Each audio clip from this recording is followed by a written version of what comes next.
相変わらずやかましい奴らだ。今度は背中合わせで行くわよ。よっしゃ、第7班ここに復活だってばよ。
brought your checkbooks and your wits tonight. Let's start the finish!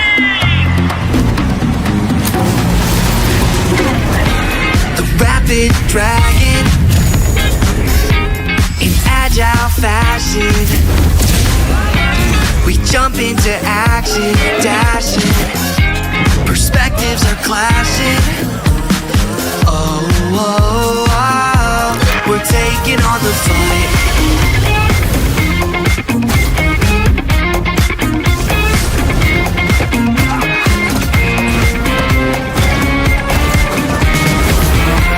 Jump into the showdown till justice is found. Transform into battle now. Judgment's gavel coming down. Fighting for the righteous justice, fighting for the priceless truth, blurring all the lines between the bad and the good. Yeah, fighting for the justice no matter what we do. Three perspectives sharing one objective, yeah. Everybody's fighting for the truth.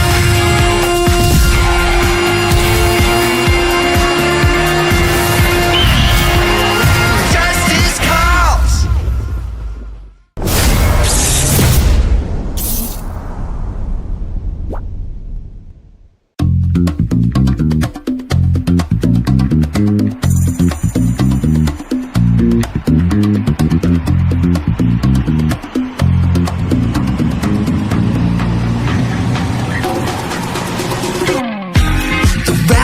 Dragon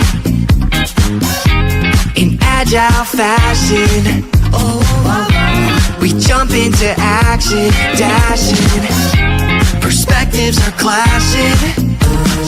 Oh, oh, oh. We're taking on the fight.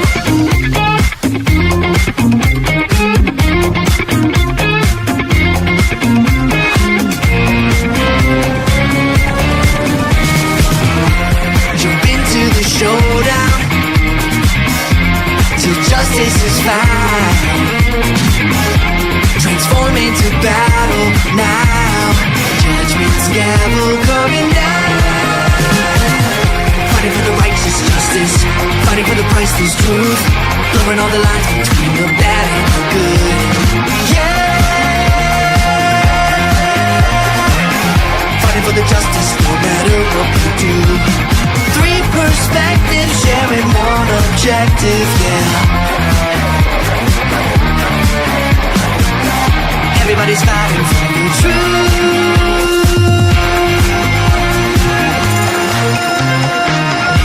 Locked in on the mission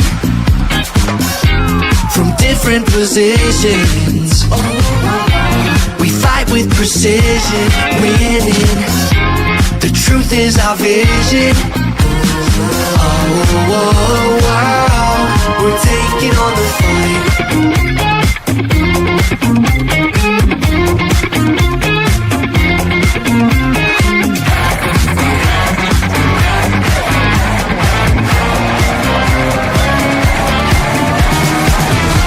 We're calling for justice on the battleground. We're not stopping till it's found. Nobody can judge our passionate actions, even when the gavel's coming down. Fighting for the righteous justice, fighting for the priceless truth, blurring all the lines between the bad and the good.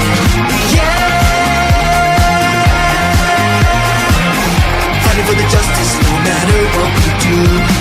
Three perspectives sharing one objective, yeah. Everybody's fighting for the truth.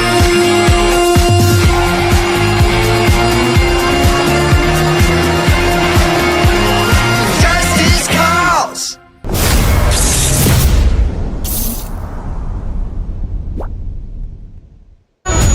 They said there's a limit in the women's league.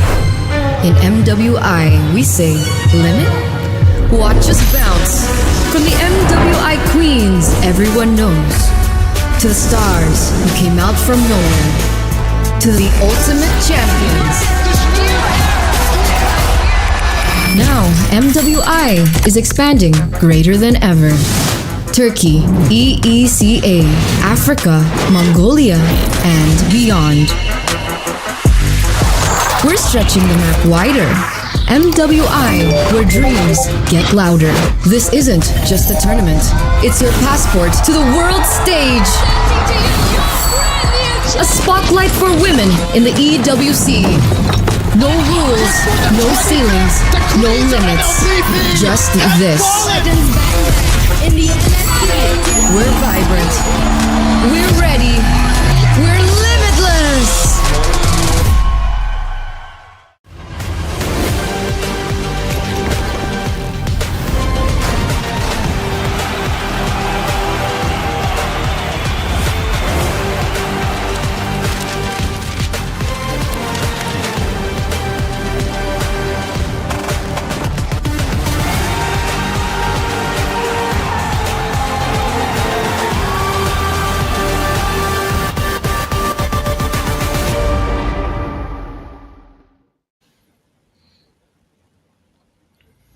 Assalamualaikum ya akhi wa ukhti, and welcome to the end of MPL MENA Season 7. The last match available in this season. Blood, sweat and tears have been poured by these two teams to get this to this point in the regular season, even in the postseason. And right now we have me, Shafin, and my boy here, Realize, to accompany you guys throughout all the, hopefully, 7 matches that we're gonna have today.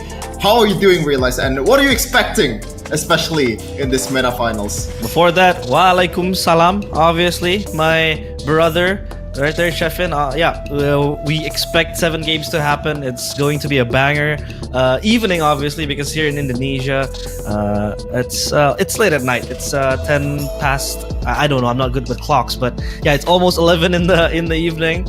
So it's approaching midnight, and it's going to be very fun, accompanied by actions coming in from MPL MENA. Obviously now Season 7 Grand Finals, 2 amazing teams, Ultra Legends and Team Falcons, which, by the way, Twisted Minds, it is very sad to see them crash out in the lower bracket finals yesterday, but Ultra Legends, they are making waves.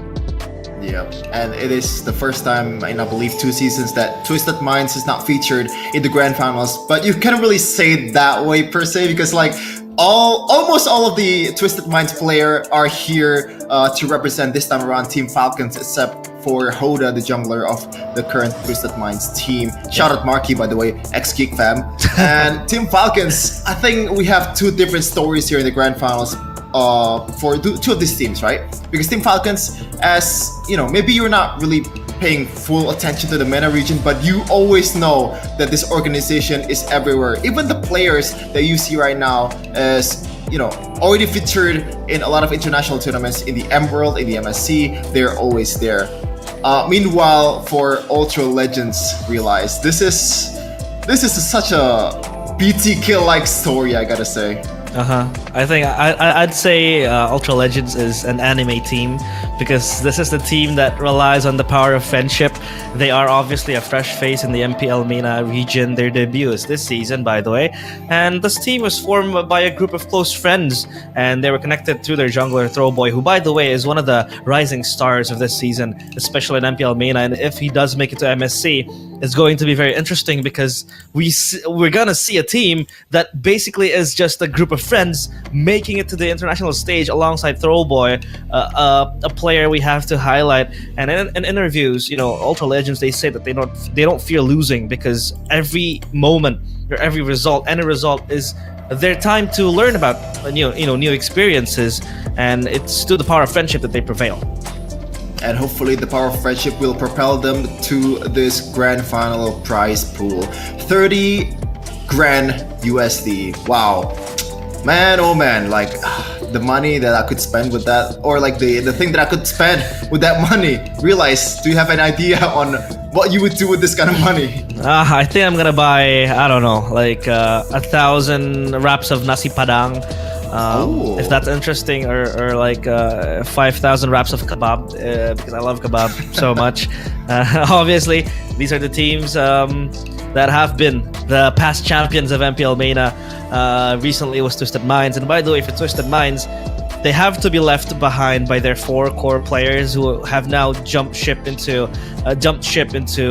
Team Falcons. It's just Hoda left behind, having to rebuild something with Twisted Minds. But again, he failed in the last stretch against Ultra Legends, a very fiery team that is looking to conquer everything, and it just proves to you that this region is so unpredictable. Yeah, and that unpredictability, hopefully it will come through the drafts, as we're gonna see here, the brackets of the playoffs that we had yesterday. It was Ultra Legends winning it out against Twisted Minds 3-2. Some interesting draft from them. We're gonna talk about it later, but we're gonna have a best of 7 here between Falcon Esports and Ultra Legends. And going back to the Falcon Esports, man, like, it is pretty sad that Hoda is left out from Twisted Minds, but you could kind of realize that they have a better replacement here in Bo Yet. And you can always ask all the Filipinos out there, they always say Pinas lang malakas. Any Filipino import is always above. I mean, yeah, the Filipinos are making waves everywhere. Indonesia, Malaysia, even in the Singapore region, or even now in MPL MENA, we had Marky, and now we have Boyet, who will be playing in the grand finals. It's going to be an interesting match against Throwboy. By the way, this is a rematch of the upper bracket finals. So yeah, Falcons, they were able to wrap up the game 3-0, if I'm not mistaken, and now it's going to be the perfect moment for Ultra Legends to get the revenge on towards Falcons. And for this best of 7, it's going to be very interesting so far, because if we now talk about Ultra Legends now, back to them. In MPL MENA, for those of you who don't really know, there has been this narrative of what we call a power shift. So basically, the old legends, the old giants are no longer in control. It's all about the new players. It's all about the new teams, the newcomers. They're making waves in the MPL MENA stage, and Ultra Legends is one of them. This is the team that started the power shift narrative in MPL MENA. And to win it all right now in the grand finals, it will be a very, very insane feat. Knowing the fact that, again, this team is just created through the bond of friendship. Yeah, and that power shift is surely a very interesting narrative. And Ultra Legends is one of them. The two other is Team Rod and Team X, which unfortunately did not make it to the grand finals right now. But yeah, MPL MENA is just a box of chocolate. You can never know what you're gonna get. And you can see here, even in the regular season standings, the 1st to 4th seed realized they all share the same match rate, a 5-2. They only differ by 2 points between the 1st placer and the 4th placer in Twisted Minds. So even before the postseason begins, we can never rule out any upsets happening. But it turns out the 1st seed and the 2nd seed is here in the grand finals, even though the 2nd seed was the one that came out from the upper bracket finals. I do agree that as well. A lot of things happening, right? It's a roller coaster of a season here in MPL MENA in season 7, and I think again in towards this grand finals, it's going to be an old narrative that has been recurring in MPL matches, right? It's about the young bloods against the legends, against the experienced players. It's either going to be, hot-blooded players who are ready to bash everything on towards the players who are more experienced. We talked about mechanics that is very indeed very achievable in the hands of the players of Ultra Legends. For Twisted Minds, or rather for Falcons, though, it's them and their experience, exposure from international events. They have been there quite a couple of times, even if back then it was Twisted Minds carrying the flag of MENA in the international events. But, the core 4 players have been the same. Sanji, Tarzan, Cuffin, Sano, even Troll as the roamer, right? It's going to be them again with the experience, garnering so much, battle info on the enemies that have been posing threats to them on international stages. Now it's only on a domestic scale, but I believe Ultra Legends have that surprise factor, because yesterday they brought out the Yusun Shin, right? We talked about this before we went live, and we're gonna talk about it later more in the draft. But I'm interested to see the pocket picks that will be brought upon by Ultra Legends. Who knows? They'll try to whip out an Esmeralda or maybe an Alucard, because we have seen in the regular season the Alucard being picked once, but I couldn't really remember which team picked it up, but it was a loss, so they don't really want to do it again. But Alucard is still there. Yeah, you can never know, man. And for Team Falcons as well, I think they have some kind of advantage in a way, realized, because just fun fact, Troll and Tarzan are brothers in real life. So if Ultra Legends have that power of friendship, blood's thicker than water. Brotherhood beats friendship any day of the week. So maybe that's something that you can look forward to in this matchup. But yeah, Ultra Legends, man, going back to this team again. What a story so far. We've been I sound like a broken record, but this is just an incredible story. 1 in a million. I mean, I'm just kind of exaggerating it, but you know what I mean. The key players for this team, man. Rice Cream, you can say that he's the most experienced player out of all of them. He was in ROT last season. And I guess in every team, even though this is a newly built team, you always need that kind of like leadership in a way, and Rice Cream brings it to the table for Ultra Legends. Even Throwboy, you can kind of make the case that this is currently the best jungler in MENA history, especially with the fact that if you see the MLBB Esports official account, he is the only player in MPL MENA that got highlighted. There is a few names out there that got highlighted by this account, only some pretty special players, especially mechanically. Yeah, obviously mechanic is something that is all well honed for the players in MPL MENA. It's all about them just trying to get more experience, get battle tested to later on hop into MSC, or rather the M7 World Championships later this year. But yeah, before this, obviously, Chefin, there was a prompt below us. If you guys have any opinions or ideas on what is happening or who will be the winners, the predictions, all that, you can join in the conversation in the live chat, because there will be 10 lucky winners who will be drawn into a possibility of getting and winning 1,000 diamonds. So yeah, obviously prize pool for the players and prize pool for the audiences as well, right? It has to be an equal playing ground. So if you have any opinions or any narratives you want to bring into the live chat, go on, spread the word out, yeah, and possibly get yourself 1,000 diamonds for yourself.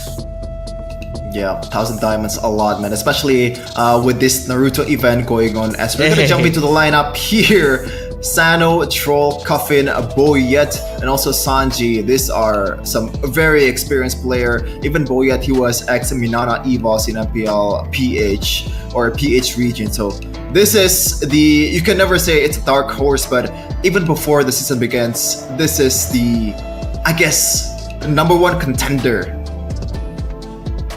Yeah, indeed. They have been there since day one, right? Just contending for the championship and all that. But obviously, these are the fresh faces of MPL MENA, the power shifters, the change makers, the game changers, everything you want to call them. Farah, Rice Cream, Koinok, Throwboy, and Dark Lord, the players who are giving hope to youngsters and to no-namers that they can be someone, and they can be the players who will set the tempo and set the mood. And they are just 5 wins away or 4 wins away from possibly 4 games away from possibly hoisting that MPL MENA Season 7 trophy. So if they win, I think everything is gonna go chaos mode. But at the bottom of my heart, I'm slowly rooting for them. I want to see them prevail. It's not that I hate Falcons, but just imagine, a bunch of friends bonding into one, and then they end up just winning the whole thing. It's going to be a very insane story. Yeah, I don't think we have an equivalent of this in any other region that's already franchised in MPL ID. I guess the closest thing you can compare them to is probably Team Liquid last season, but you can never, they have MDL experience, so it's not really fair to say that those are just 5 randos going to MPL right away. So with this being said, realize with them being quote-unquote inexperienced in the big stages, do you think it's gonna make them even better? Like, do you think they're just built different? There's not gonna be any pressure whatsoever in their mentality, or is it gonna just bite back to them because they've never really played in a match that have this much stakes going on? Like MSC spot arguably is the biggest stake here in MPL MENA. Hey, I'm just gonna quote them, right? We don't fear losing. Every moment is a learning opportunity, and that is the exact words that the players of Ultra Legends said. So I think the pressure is there. Obviously, nerves do come in mind, but again, it's just them going out and playing without nothing to lose. And even if they lose, it's a learning lesson. This is their way of life, basically. Yeah, I mean, we have the opposite of losing here. Coffin claimed MPL Season 4 and Season 6 with ice in his veins, and he's not done yet. Ooh. Pull your veins out, or whatever they're saying. But yeah, this is, I guess, a few seasons ago, or like 2 seasons ago, I said, or maybe Mirko and Arashi said that this guy like the sons of MENA with no, seriously, like he has a pretty high mechanical skills and he likes to show off too a lot of times.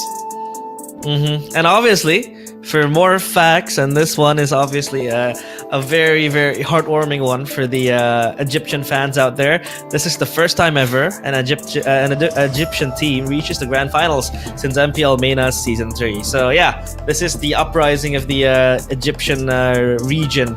Them finally getting up there again, putting their names out in the map. And MPL MENA, obviously a region that has so much untapped potential, untapped powers. And Ultra Legends, it just proves to you that the talent is there, that the resources are still there. And if you want to hone yourself, it's a possibility you can be one of the best in the region. And not to mention, Chefin, you said that, you know, the equivalent of Ultra Legends run is probably Team Liquid. But Ultra Legends is not even a proper organization. This team is not backed with, you know, the power that more organizations has, right? It's not that like they have a lot of money in their banks. I'm not trying to say that, you know, it's not well managed, but this is a team that has been made through friends. So I think that's another something that adds fuel to the fire, obviously. Yeah, and I wonder if this fact here you can see in the screen, Falcons fans won't tolerate any loss today. The weight of expectations has never been heavier because at the same time they're facing off, as you said, realize a very quote-unquote inexperienced team. So really there's no reason for them to lose. And for an org as big as Falcons, I don't think losing is in their dictionary. It's gotta be something that they're gonna chase until the end, and hopefully, I don't know, maybe they will. I don't know, man. Falcons, I feel like they are going in this match, even though they are the second in the regular season, they are the clear contender here before the finals begin. I don't know if you agree with me on that. I think they are. They are the contenders. They are the ones with something to lose. But obviously, with the experience that they have, they know how to stop losing from happening. As we jump into the draft straight away, yeah, it's interesting to see the drafts coming in. Yi Sun-shin ban out of respect towards Throwboy, because Throwboy was bringing out the Yi Sun-shin twice yesterday in the lower bracket finals, Game 1 and Game 5.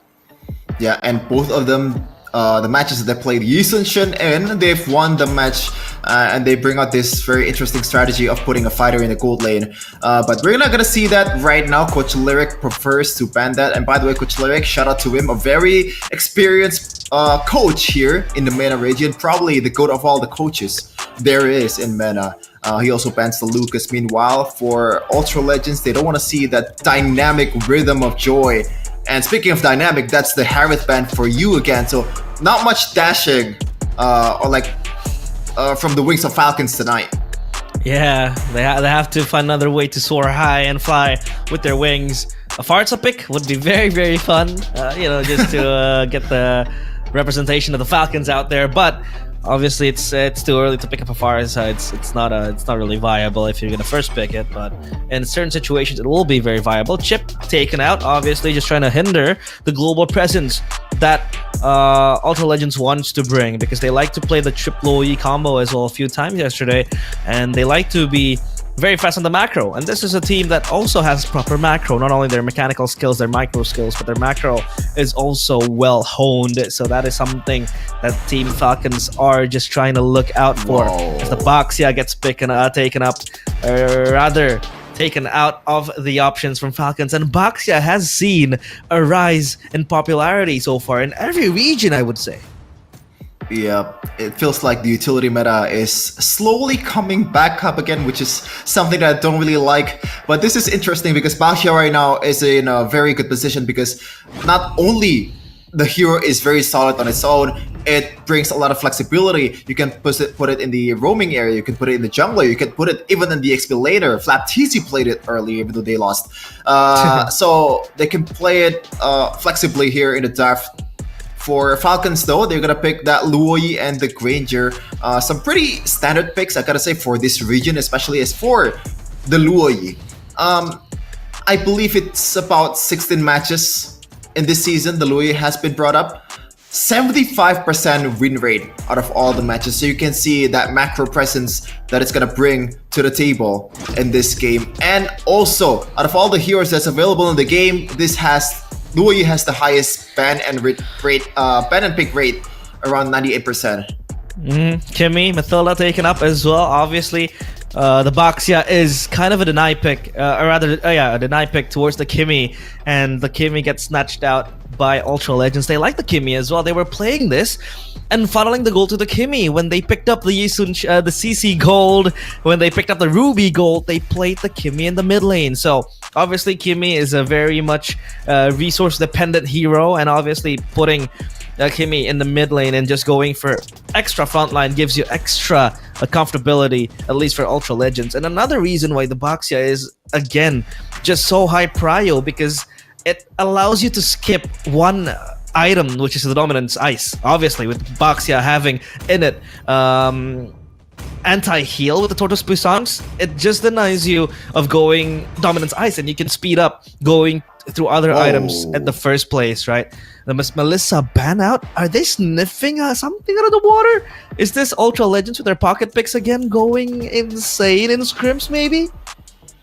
I believe it has been played by Ultra Legends in one of their playoff matches. Let me check just a second. And yes, Ultra Legends played it against Twisted Minds yesterday, even though they lost the game. So maybe they're sniffing away for Ultra Legends gold laner to be able to be completely safe from the onslaught, from the dive that's coming in from Boyet with the Hayabusa. Now for Ultra Legends, they're just gonna, erase all the pick-off heroes that's gonna come in from Falcon Esports, knowing that Kimmy is pretty prone to getting picked off, even though you have Mathilda here and you can bring out the Purify.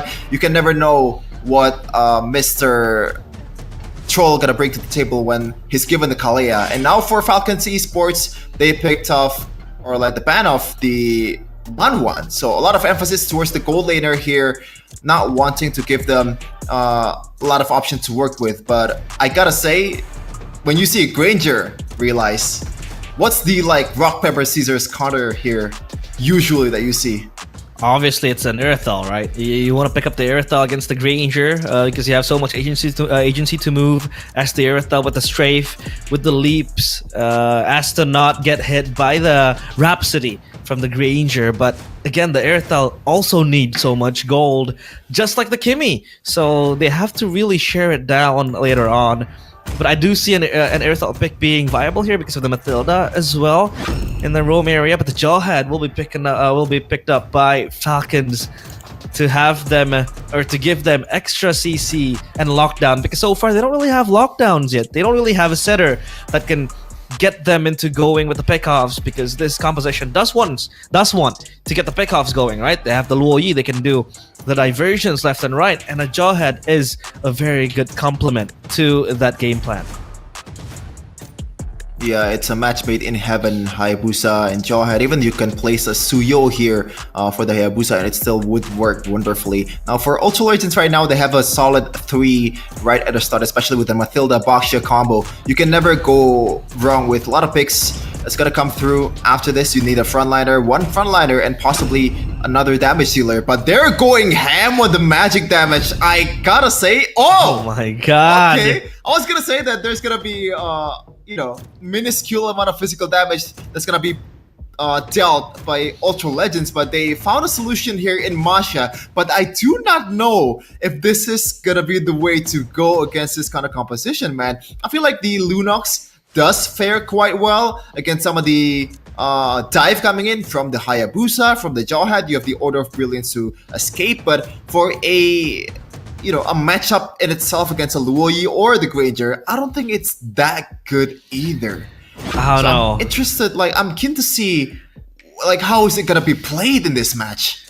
Early game, the Lunox will obviously be bullied by the Granger, right? That's something that we can get out there in the air, but I don't know, maybe they're preparing for some sort of a late game scenario where they would live in a world where the Lunox scales, but it's a Lunox jungle though, so no laning against the Granger happening, but a Lunox jungle means that the Kimi will go to the gold lane. Kimi against Ranger, obviously still a bit compatible, but the Masha then adds up more value, but the Matilda will play mid. The more I talk, the more bamboozle I get.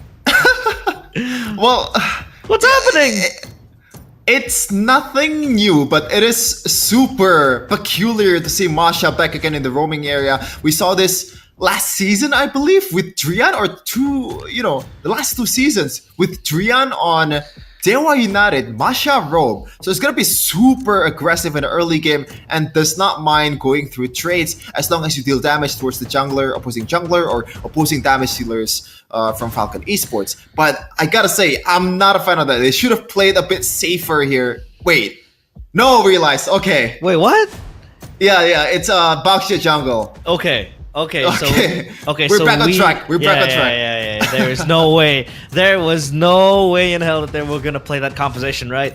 It just looked very sketchy. I mean, you wanna play a Linux jungle, but you have a Kimi gold lane, and then you have a Matilda mid, a Marsha roam, a Baxia XP. Yeah, that's kind of messed up, but nah, it's all good now. It's fixed.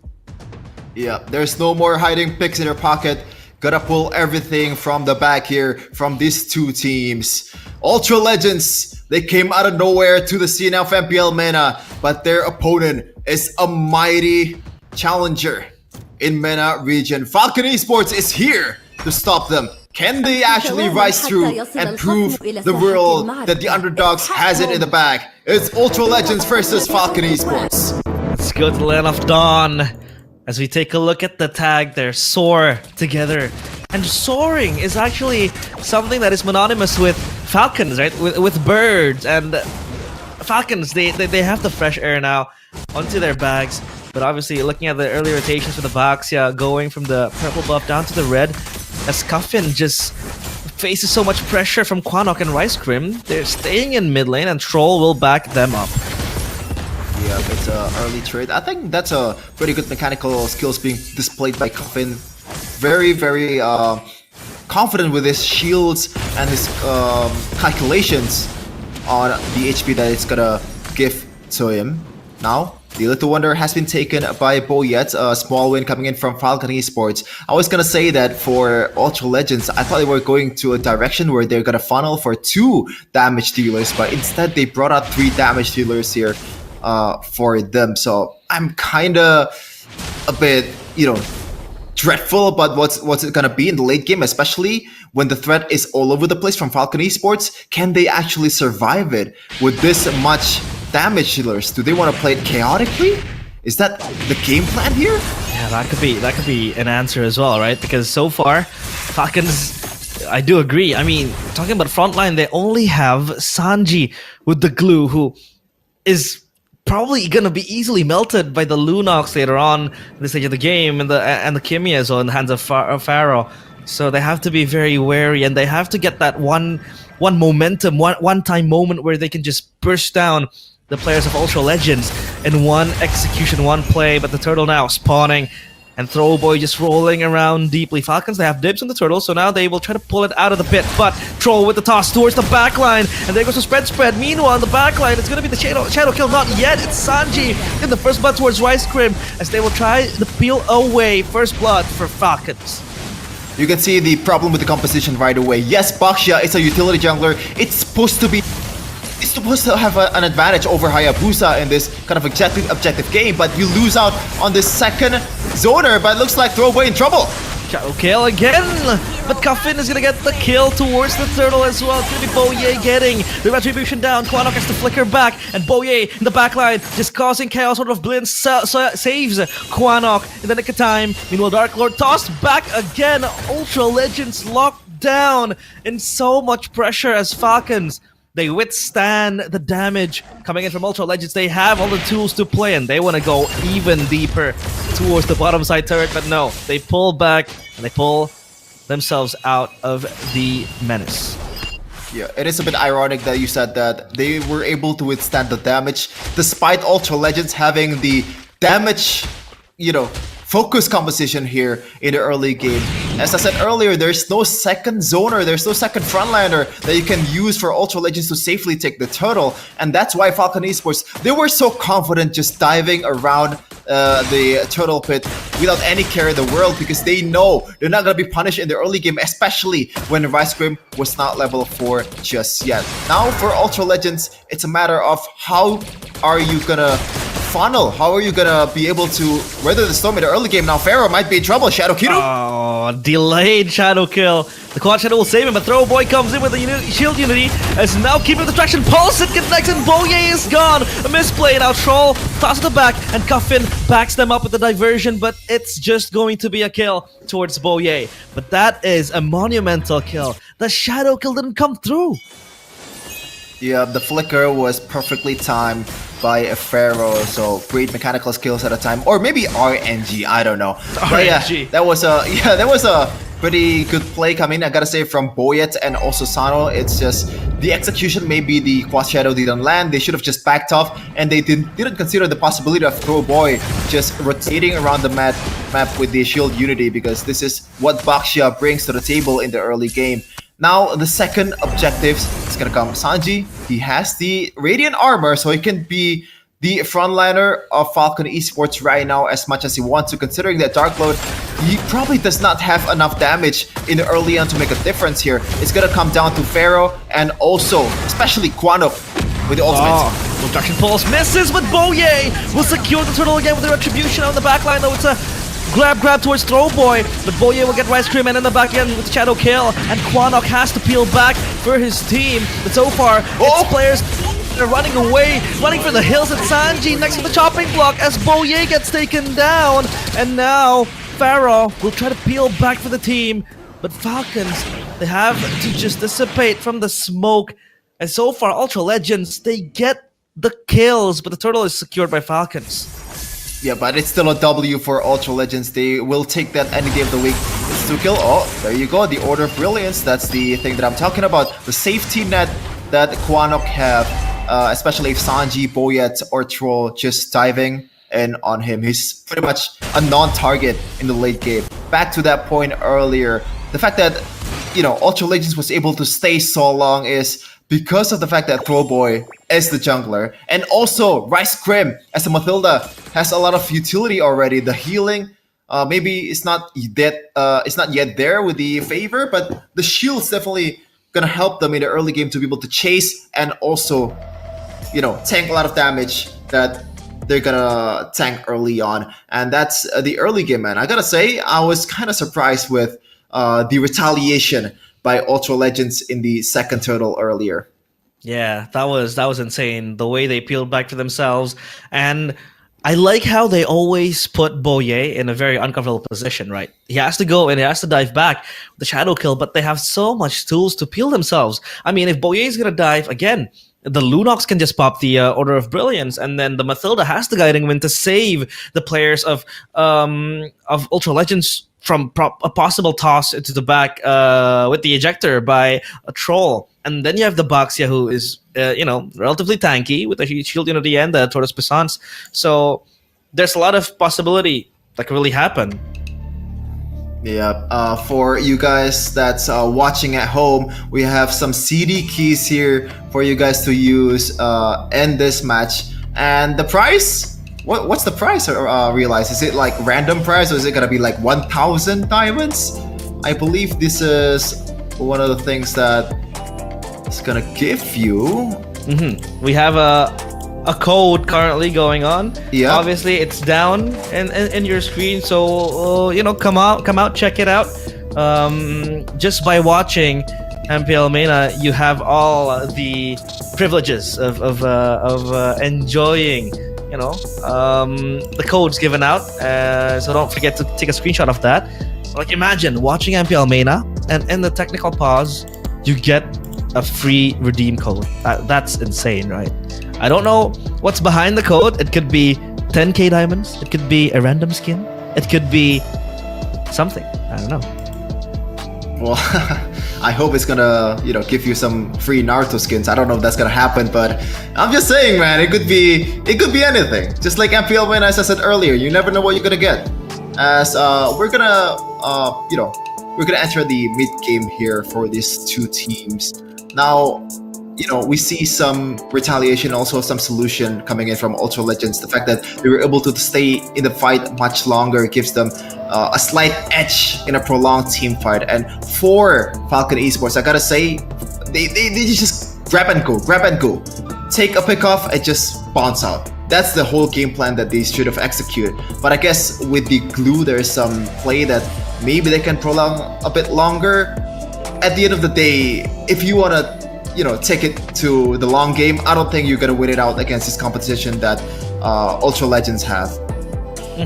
I do agree. In the long game, as the game scales as well, Ultra Legends just grow out of control, right? They have so much damage, and the Kimi, again, the traction pulse is a setting tool basically, right? To follow up either with a 5-man jump with the Baxia, or the Lunox comes blazing in, or then goes in the damage from the members of Ultra Legends, and then they have the Masha to just zone out a single member, and they have to be perfect in the targeting as well. So Falcons, they have to really rotate their brains and try to think of something that can really, hinder that from happening. So far, they have been doing a very great job on exerting early pressure, because they know in the early game, Ultra Legends will still be struggling to get more damage and to get the momentum going. But so far, I feel like Ultra Legends has been fighting back in a very good manner as well. Yeah, they're only down about 400 gold here, which is a contrast to what happened in the early game earlier. They were down around 1k after the first lead, so first total. So right now they are playing their game. Troll and Tano secured some important items there with the Sky Piercer, and also Radiant Armor is going to help them in a team fight, especially as I said earlier, the prolonged game that Ultra Legends is going to play. Even though Falcons does not want to play that game, surely they have to find a way to counter them. Yeah, they need that, right? I mean, again, Falcons, their composition is not the worst, right? They have the Granger to just poke from the back, and then Cuffin again, just making plays left and right with the diversion. But again, you have the Baxia in the hands of Throwboy to just try to open up the bushes and then scout for a vision. And now the diversion again being popped. They might look for a flank angle. It's in the tri-bush, but Rice Crim is not aware of that possibility just yet. Dark Lord will try to walk into Sanji. Throwboy jumps in with the shield unity, just rolling around still. No triggers pulled just yet. Okay, traction pulse already being used, so resources already being poured out. Oh boy, already has the total. Turtle again! Boye with the steal! You thief in the night, and the ejector to save. Sanji to the back. Dark Lord comes in with the ultimate, but no! Ultra Legends, they lose everything they were trying to grasp on. The Guiding Wind will save Throwboy, but not from the Shadow Kill! Still, yet not kill! Throwboy is tanky as hell. And now Troll missed out on the ejector. Oh! The Death Sonata comes through for Mr. Sano. Oh, the traction pulse follow up again. But that's it. For Falcons, they might want to look for more. Quanok might just overstep. He's staying in the mid lane. And Sano will take him out. And the diversion to maybe look for an angle. But no, it's just to push down the bottom lane. What was Quanok doing, man? Yeah, I don't know. I feel like he's kind of overestimating his capability as a Lunox, especially the healing. As we're gonna take a look at the items here, I'm pretty, curious about what Dark Lord picked up here. It's a Swift boost out of all the boosts. This is something that you don't really see very often in the pro scene. Even Marksman does not pick this boots anytime in the pro scene. And now Throwboy getting ganked up. There you go. Coffin with the KL. And Boye will just move back. Ice Cream cannot save his jungler. That's Throwboy thrown out. Yeah, you are boxy and all, but when when you have 4 guys getting up on you, I don't think the chances of surviving is, I reckon, pretty low. So once again, gotta watch out for your capabilities. Shadow kill! Hatake Kakashi again with the Sharingan getting all the kills. But Rice Cream is next on the menu, but look at the diversion. No. Oh, Dark Lord! He is exposed and caught in the middle of no man's land, and Cuffin get the kill again. Dark Lord playing the side lane game, but that diversion will catch on to him. And there you go. That is why the Luoyi has the highest win rate. One of the highest win rate in all of the games in MPL MENA Season 7. 75% win rate until now, as Boyets and crew will have the green light on towards the Lord. Throwboy though, getting ejected. Oh, Throwboy in the back. The jungler is zoned out. There goes the Guiding Wind with the Circling Eagle as well. Tano can just poke from the back with the Rhapsody and the Sonatas coming in. The Lord resets, and they will try to hold their hand to the ground. So far, Dark coming in, and Cuffin is deleted with the sheer damage. Shadow kill coming in as well for Boye, but Boye is gone as well from the fray. And now comes in Pharaoh, guns blazing. But so far, it's just Boye and Cuffin deleted and gone from the equation. The Lord now in the hands of Ultra Legends. Yeah, Falcon Esports thought they were doing the kiting, but no!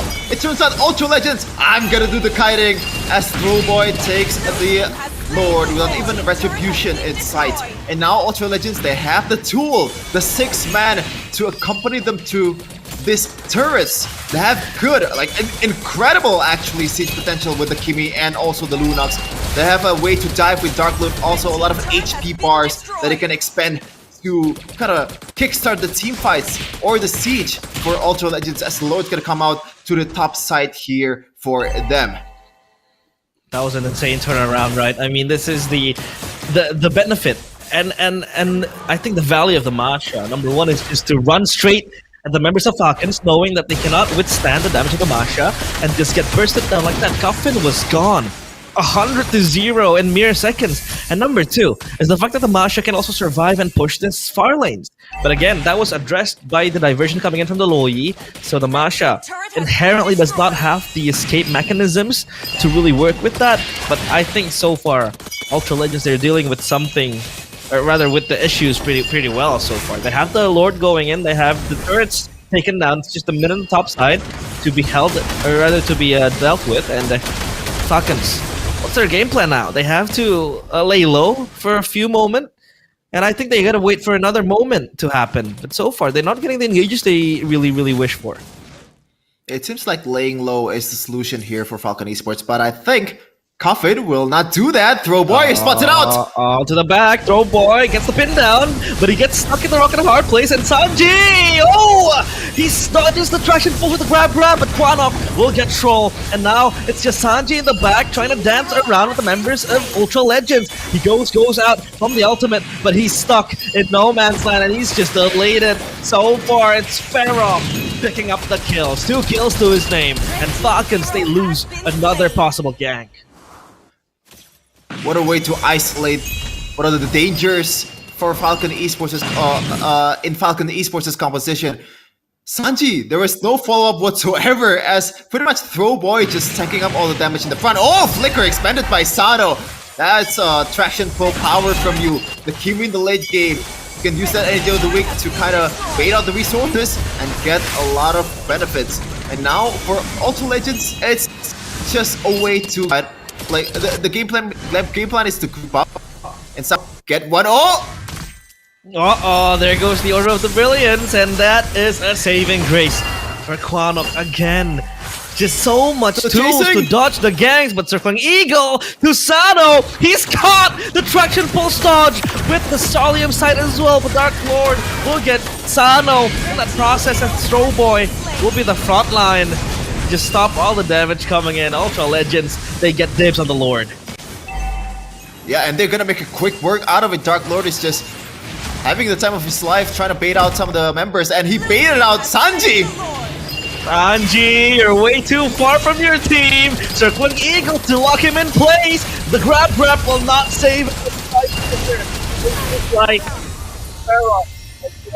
riding up the stacks to power. And the Lord marching up top to have a tri-lane push being built upon so far. And Ultra Legends, everything is coming up roses for them. Yeah, I'm wondering what the Rice Cream is built right now. I believe it's only Flash of the Oasis and maybe a Talisman, because the damage on towards Sano especially was so huge. A single combo was able to erase half of his HP. Extraction Pull being expended. Now they're gonna dive in.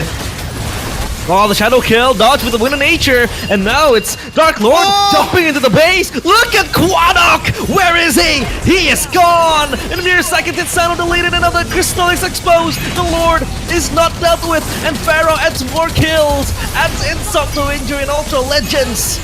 The newcomers, they roar to life in Game 1. And what a way to get your first W in the Grand Finals. That was something that I didn't expect.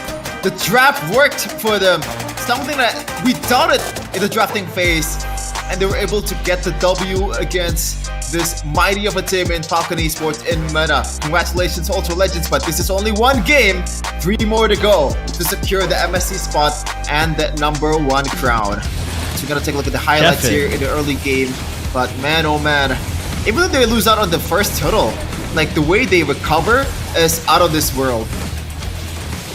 I'm bamboozled. Number 1, how did the Matilda have so much damage in a single circling eagle? We gotta take a look at the items like you said. But number 2, Dark Lord is too good at the Masha. He's able to isolate his targets away from the team and just get single knockdowns and takedowns from them. And Quanok, yeah, a misplay. It happens to the best of us. And it looked very bleak for Falcon. They were trying to make plays happen all across the map. Either Bollier comes in with a shadow kill to get a single pick off, but look at the peel that is coming from the players of Ultra Legends. They have individual self-peels. Again, Quanok with the Order of Brilliance, or Rice Cream with the Guiding Wind to just hitchhike a ride out from, despair that is being brought on by Falcons. But look at the damage though. Sano is just deleted with the wisps from the Matilda. It's insane. Yeah, we said that it's a power of friendship for Ultra Legends, but two of these guys, Quanok and also Dark Lord, they can play their own game and just, does not care at all about grouping up. They can play on their own, they can play, like you can see in the late game earlier, the Ruby DD combo being pulled out by Quanok was insane, and it made them able to secure the base.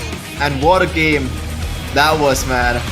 The doubt in my mind has been cleared, especially after this guy performed a Pharaoh with the traction pulls. Very, very, useful, getting the resources away from Falcon Esports before the fight begins. Sano getting his flicker out, the dashes is gonna come through after this guy executed his ultimate. And look at the items also, the Sky Piercer, the Gal, the balls to have to build this item and executing the opposing members, and also the Wind of Nature, a bit of respect towards the Hayabusa dive potential.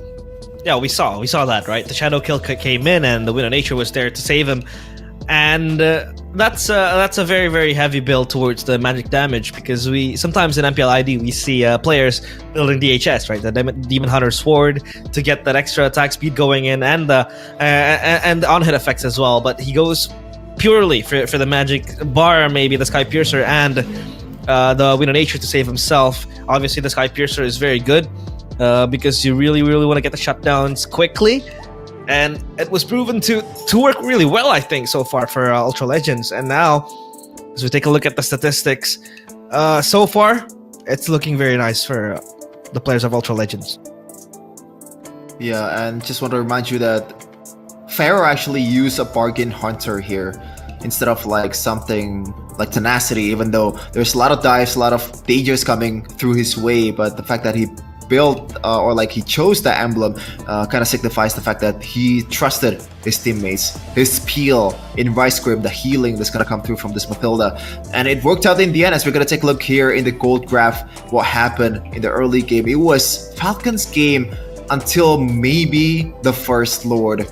That was a way to kind of like turn around the game. You can say it's a power shift also in this game after the First Lord, the way they were able to kite Falcon Esports and make them very uncomfortable, bait out the resources with the healing that they have. It's incredible. And this is the hit map from Pharaoh. I mean, just typical marksman. just staying in the gold lane the first 5 minutes and maybe just roam around the map, double laning just once to get him a bit of gold in the mid lane. And that's just textbook Mobile Legends, man. Yeah, textbook down to the core. And the Kimmy was also very good on spacing himself, right? I mean, Pharaoh was very good on his positioning.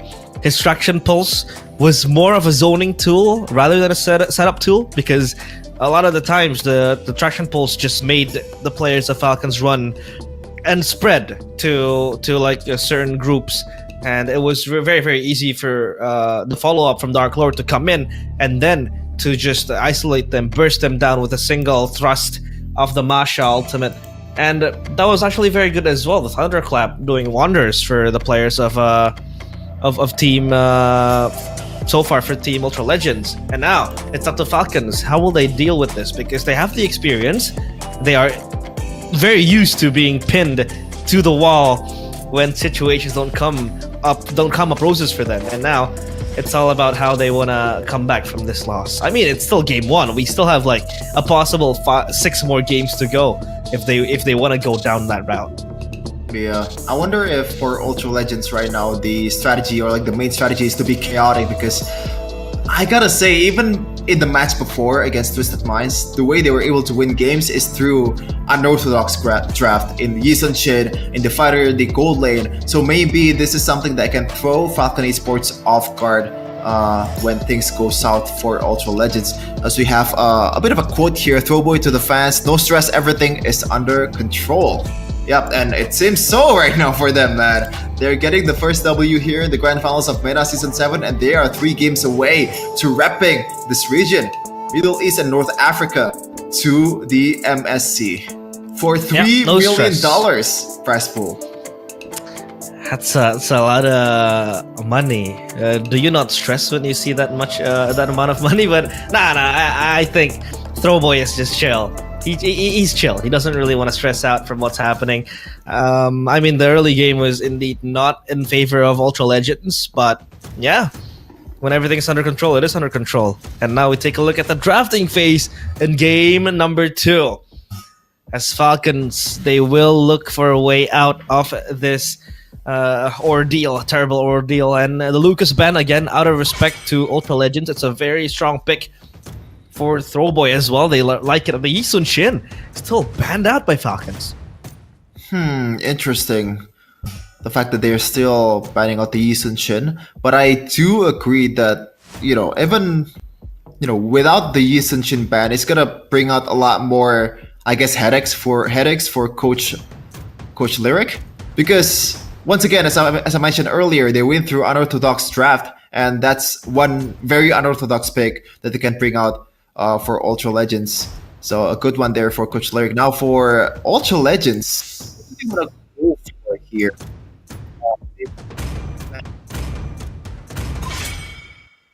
Earlier? Something like a Harris and also a Joy here in the first game. So maybe they still want to go down that route. Yeah, that's a possibility. If they want to go down that option, but the Harith again just banned out. I mean, the question becomes, if you really ban out the Harith, does it also warrant a possible Baxia deny? Because again, I think in this meta, the main reason why the Baxia is picked up, obviously number 1 is to really deny a possible Kimmy pick with the Shield Unity, and the passive from the Baxia, it just denies the magic damage. But number 2 is the fact that the shield from the Harith can be reduced, and if there is no prerequisites to pick up a Baxia, do you still want to pick it up? That's the question, right? I mean, in game number 1, they also banned out the Harith, so there is still a possibility that the Baxia could still be picked up. But again, this time it's Falcons on the blue side, so they have the say on the first pick. And the Kimmy banned out. Ultra Legends know that this Kimmy is way too valuable. Well, they picked up the Baxia in the first game and it worked. I I believe them in terms of like they know how to counter this Baxia if Falcon Esports ended up picking them. Now for Falcon, do they actually want to go that route that Ultra Legends have shown them in the first game? That's the main question here, I gotta say the answer would be yes for me. But Coach Lyric, so far, looking at the some of the picks that he secured, especially against Ultra Legends in the upper bracket finals, they didn't pick the Baxia even once. They choose to go for the Zushin, which is kind of a way to deter the Baxia potential. So now if Ultra Legends wants to go Baxia, it's gonna be a bit harder. I think they still want to bite on that. And yes, it's Baxia and a Joy. So they're, kind of wasting this flexibility potential from the Baxia to the jungle. Interesting. Yeah, so this Joy is obviously going to go to the jungle, right? And then the Baxia, possible option would be the roam. Unless they want to go a Team Spirit route like Sunset Lover and put it in the mid lane. But that was like, a few months ago in M6. And you never know with Ultra Legends. They can really do things out of their mind, out of the box. But again, comfort pick for Boye with the Hayabusa being picked up as well. The Badang is indeed a very good option as well to stop the Baxia from rolling around, and the Joy as well to keep it in check. But I think the Fredrin could be a very good pick for Falcons, but again, they picked up the Hayabusa, so it's all it's thrown out of the window as of now as an option. But now for Ultra Legends, they can pick up, I think, Yivir if they want to have power to duel in the mid lane before he gets banned out in the second phase, or maybe a Luoyi could be an option as well. Yeah, but it looks like they want to go 1-1 here. And actually a pretty bad matchup against the Hayabusa, but I guess they want to play front to back here, considering that they already have a Baxia, they already have a Joy, so there's too much trouble to deal with for Team Falcons. They're gonna split their heads towards different direction. And it's not really a hero that can be punished by the mid lane of Falcons because they've already picked a Zushin. So no Farsa from Falcon Esports is probably what triggers them to put a 1-1 in the gold lane right away, ban out the Granger, and maybe ban out another gold lane that can excel against a 1-1 here. Might be the idea for Ultra Legends. Now for Falcon Esports, what do you want to go for when you don't really have... Yes, you have the Hayabusa, but the later the game goes, the Wind of Nature is going to come through, and it's going to be even harder to burst down this 1-1. So I guess you want to put something that can also deal with this 1-1. In lane, you have some options like a Clint. If you want to dive, you can use something like a Claude, and it also can burst down the frontliners of Ultra Legends too. Yeah, the Clint, the Claude is indeed a very strong option against the 1-1. Very susceptible to dives before she gets the weakness points rolled out to activate the crossbow of Tang. But now the Lunox spanned out again. It's a very strong pick from Quanok in the previous game. In the early, it's not really a big of a deal. But again, when it scales, that is where the nightmare happens. Glue spanned out. It was proven to be a problem. It was very dreadful. It was a nightmare for the players of Ultra Legends. And so far, we'll take a look at how Falcons will wrap up this ban, the Luo Yi. Again, just trying to minimize the possibility of Mei just being picked up. I gotta say, I don't really like the Luoyi ban, especially when you already have a Baxia, you have a Joy, you have 1-1. These are very dynamic heroes, They can rotate around really fast, especially when the 1-1 gets the attack speed, over the threshold. So Luoyi ban, I don't think it's gonna bring out a lot of value for Falcon Esports. Especially, I think they want to pick something that can help the potential of the 1-1 here.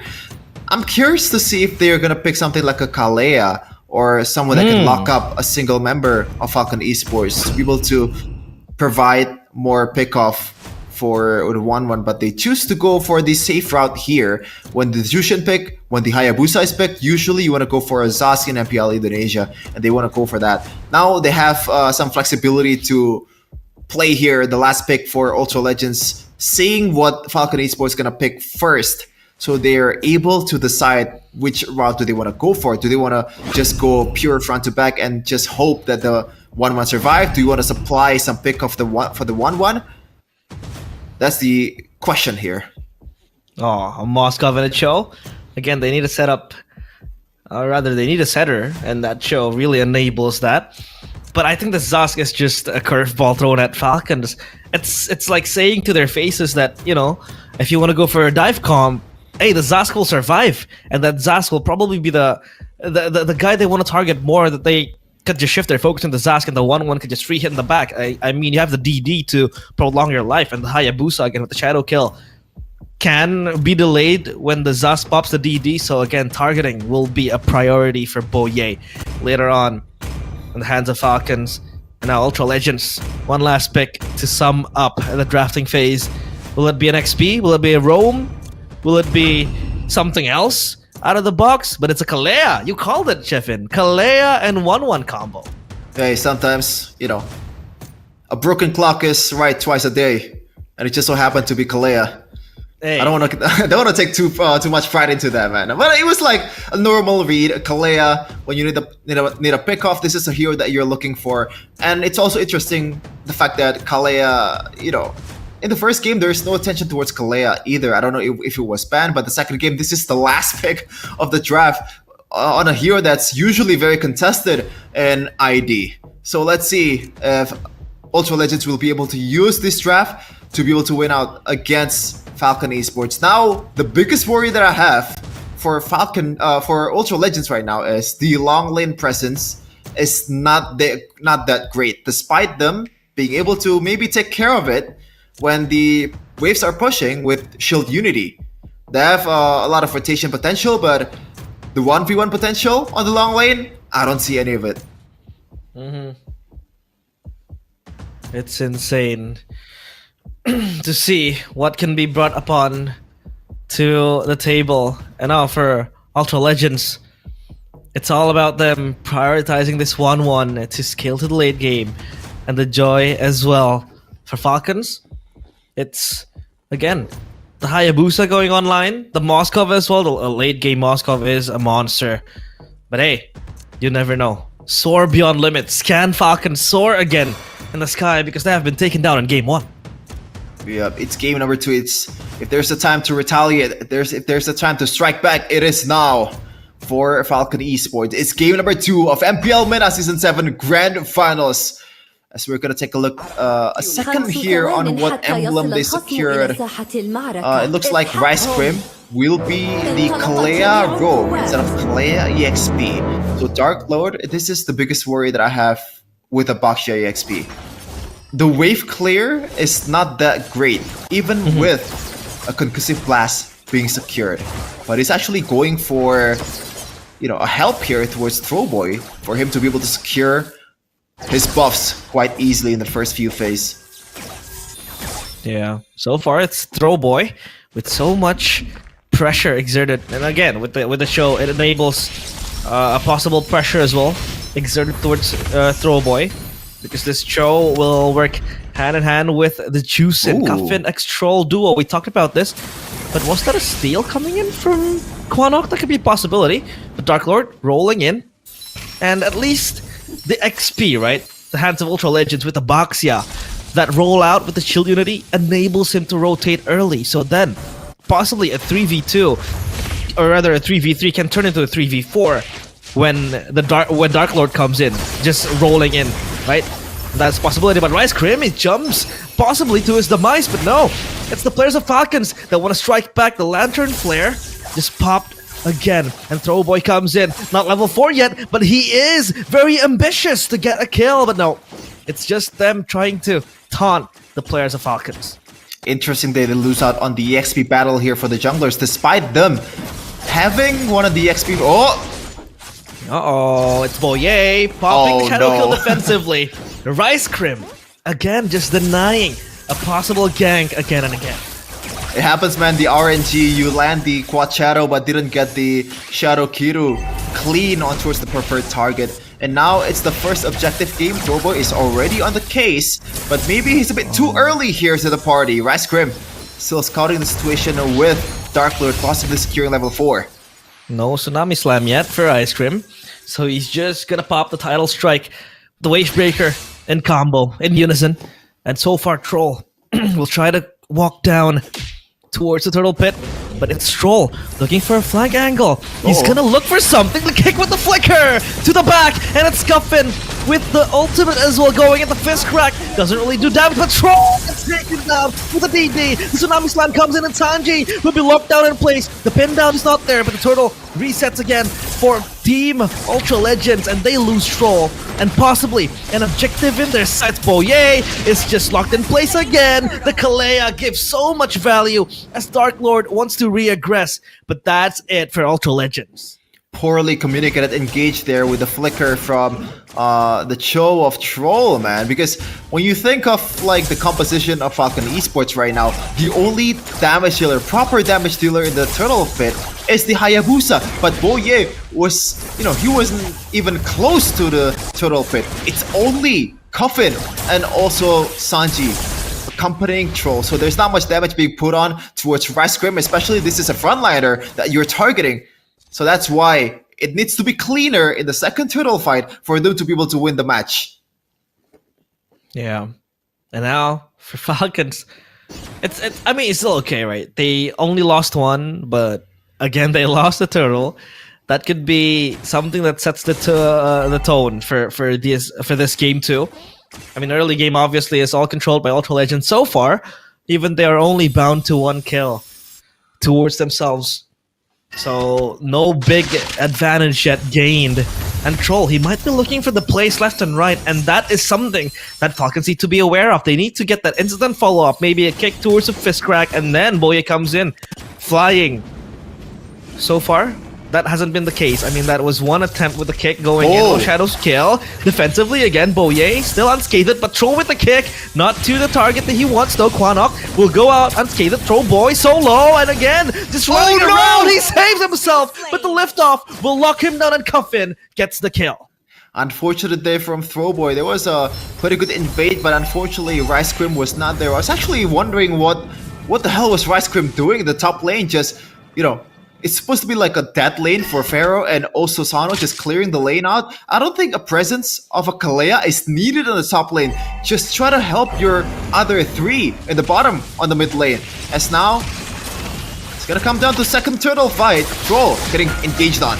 Tsunami Slam to the middle side of the team, and no saving for Troll. Starlium sight acquired by Throwboy. That means he has more damage. The turtle as well blitz down by the players of Ultra Legends, and they will secure that as well. But look at Dark Lord. He's just so deep in enemy territory. This Abaxia just warrants a possible zone control for Ultra Legends, and that is a huge loss as well for Falcons, right? Because then the Abaxia has so much info. Falcons need to sniff out all the moves coming in, and Dark Lord is just not afraid to roll deep into enemy lines. Yeah, and there's no proper punish in the early game, but it looks like Throwboy getting punished. The fist crack, it connects towards Throwboy, and Throwboy is gone with the flurry of punches. But look at Ultra Legends, they might want to reaggress as well. Rice Cream is waiting in the wings. The Tsunami Slam still doesn't connect just yet, but there goes the Crimson Beacon with the fist break as well. This SOD connects, and Tano arrives in time, but Ultra Legends still holding for dear life as Boye gets the kill. Look at Pharaoh now, he's joining a heroic entrance for him, but no weakness points found just yet. The crossbow of Tang still loaded in Q. And that is Falcons getting 2 kills and saving themselves for a possible landslide. Unfortunately, Throwboy is staying true to his name in the second game. 2 times by now, he's getting picked off in the enemy lines. Hey, I'm just saying, man. Looking at the items being secured right now, Starlium side already secured by Throwboy. He really needs that, and also the tough boots because it's a Badang, it's a Cho. There's gonna be a lot of CCs coming in his way, even though it doesn't pay dividends so far in the first 2 deaths that he experienced. Now, Pharaoh and Rice Grim will try to take the top turret here, with Dark Lord just rolling around the map. Oh, gotta watch out, man! Bit too deep! Oh. Dark Lord might be too deep, but no. He's gonna be fine, He's a tanky, he's a beefy boy. And Boye will just nonchalantly secure his purple buff. Taurus Bassant's popped though, so that's an ultimate gone. That's info for Falcons. they might look for an angle to regress, but so far, it's Ultra Legends having control of the lanes. Boye locked in place with the kick. Troll gets to wear the dragon, but where's the follow-up? No follow-up because Boye has been so low, and now the dive turns into Falcons' favor. They have to run for the hills, and Scuffin is slammed to the ground by the Kalea, but the Fiskara connects only onto 2.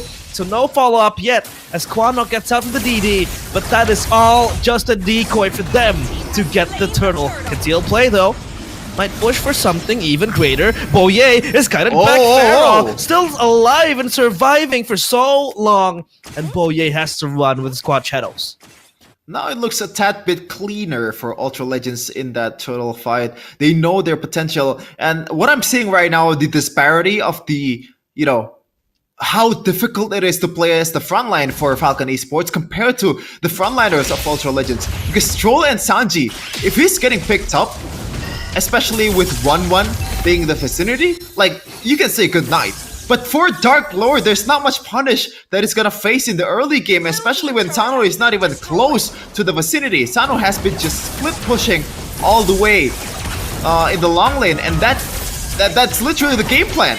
So in the team fight, I feel like Falcon has to concede a lot more than Ultra Legends in these scenarios. Oh, look at Ultra Legends. They want to aggress again.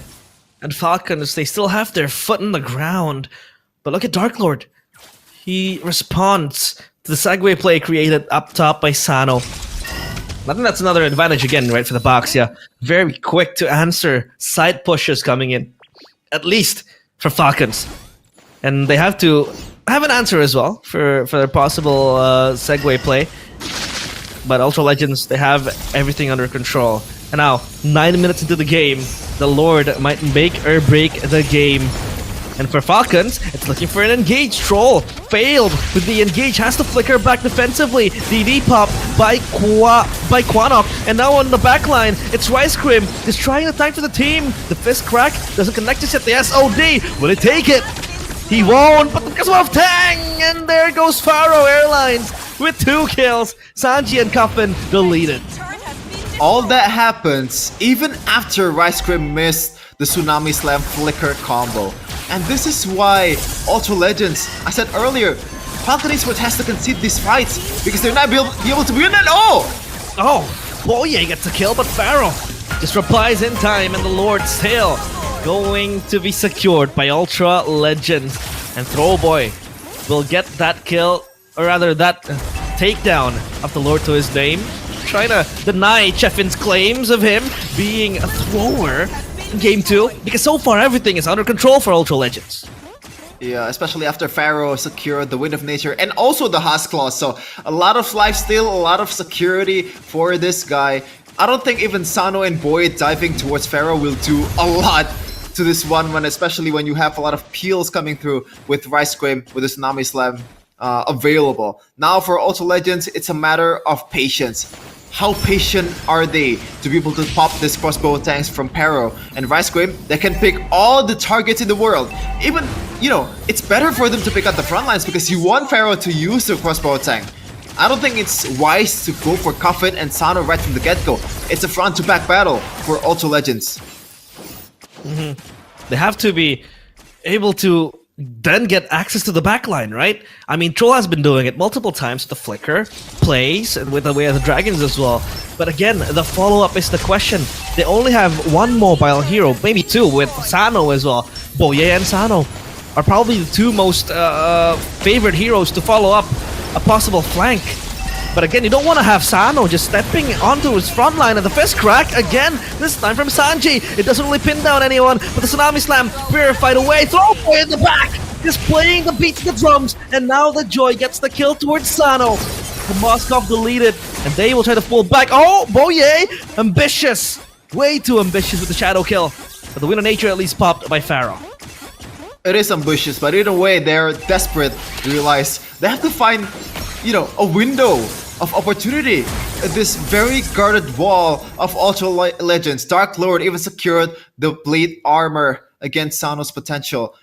It becomes even harder. 5k gold lead for Ultra Legends, and they have the control of this game.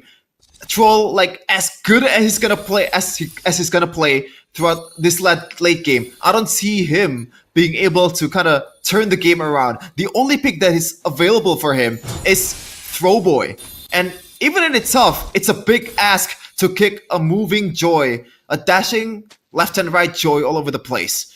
This is going pretty badly for Falcon Esports. Quanok secured the Divine Glaive, so a lot more damage towards the frontliner of Falcon Esports. Rice Grim trying to find someone there, but they're gonna play it safe and wait for the Lord, and that's gonna be the 6th man that's needed to break through the front door of Falcon Esports. I kind of expect them to close this game out once they got it. Yeah. And now look at the state of the lanes, right? It's pushing towards Falcons in favor of Ultra Legends. They have control of all 3 lanes, and even now the Lord. But I think Falcons, they want to make a push. They want to make a contest happen towards the Lord. The contest will probably be hard to happen, but again, you might look for an angle to just flank back, but it's Tsunami Slam galore, and Troll is just impaled by the spears thrown from the crossbow of Tang, and now Boye again with a shadow kill, again way too ambitious, but at least he can save himself, not like Troll, and now it's the Lord in the eyes of Ultra Legend. Sano though, on top, doing God's work with the split push. They have to address this, and they will recall back as they get the Lord. The SOD landed, but no follow-up. Uh-oh, it's a chase down. Sano, you're on a bounty list, and Dark Lord rolls in. Sano didn't get time to recall, and Pharaoh will jump in towards him. Sano with the Abyss Walker, not enough damage to be able to kite back the players of Ultra Legends. Yeah, it looks like a good play, but at the end, Sano is out about 30 seconds. I don't know if the Lord's gonna crash before Sano respawn, so hopefully Falcons will have that wave clearing potential. Now Rice Grim. No, he might look Jump for in. something again. He jumps in. The Tsunami Slam still on cue. Fist Crack to just delay the power of Ultra Legends. And now Boye is back on the lane again. The Lord marches in, and this might be the final stretch, the final push in game 2. Shadow Kill again, trying to delay the damage. Right, Trim with the Tsunami Slam to the back, and again with the Wave Breaker, but Pharaoh gets the kill towards Troll, and again the Crystal is so exposed. Tuffin gets the kill towards Throwboy, but Dark Lord still exerting the damage. The Crystal Wait a minute. still unbeaten, and Pharaoh will fly coming in. Oh. The Crystal still breaks apart to pieces as Falcons with the last defense did not make it happen. A valiant defense by Falcon Esports at the end, but it's a bit too far. The gap between them in the gold department as Ultra Legends strike through and gave them another edge to secure this series. 2-0, 2 more to go to MSC. 2 more to go to being crowned the champions of MENA Season 7. This 5, I gotta say, randos out of nowhere claiming this stage. What do you mean, randos? They're Hey. players. They're friends. They are the main character in an anime. What do you mean, randos? It's not an insult, it's a compliment. I don't know if it sounds like an insult. I'm sorry if it feels that way. But you know, But I'm yeah, I get you the know, point.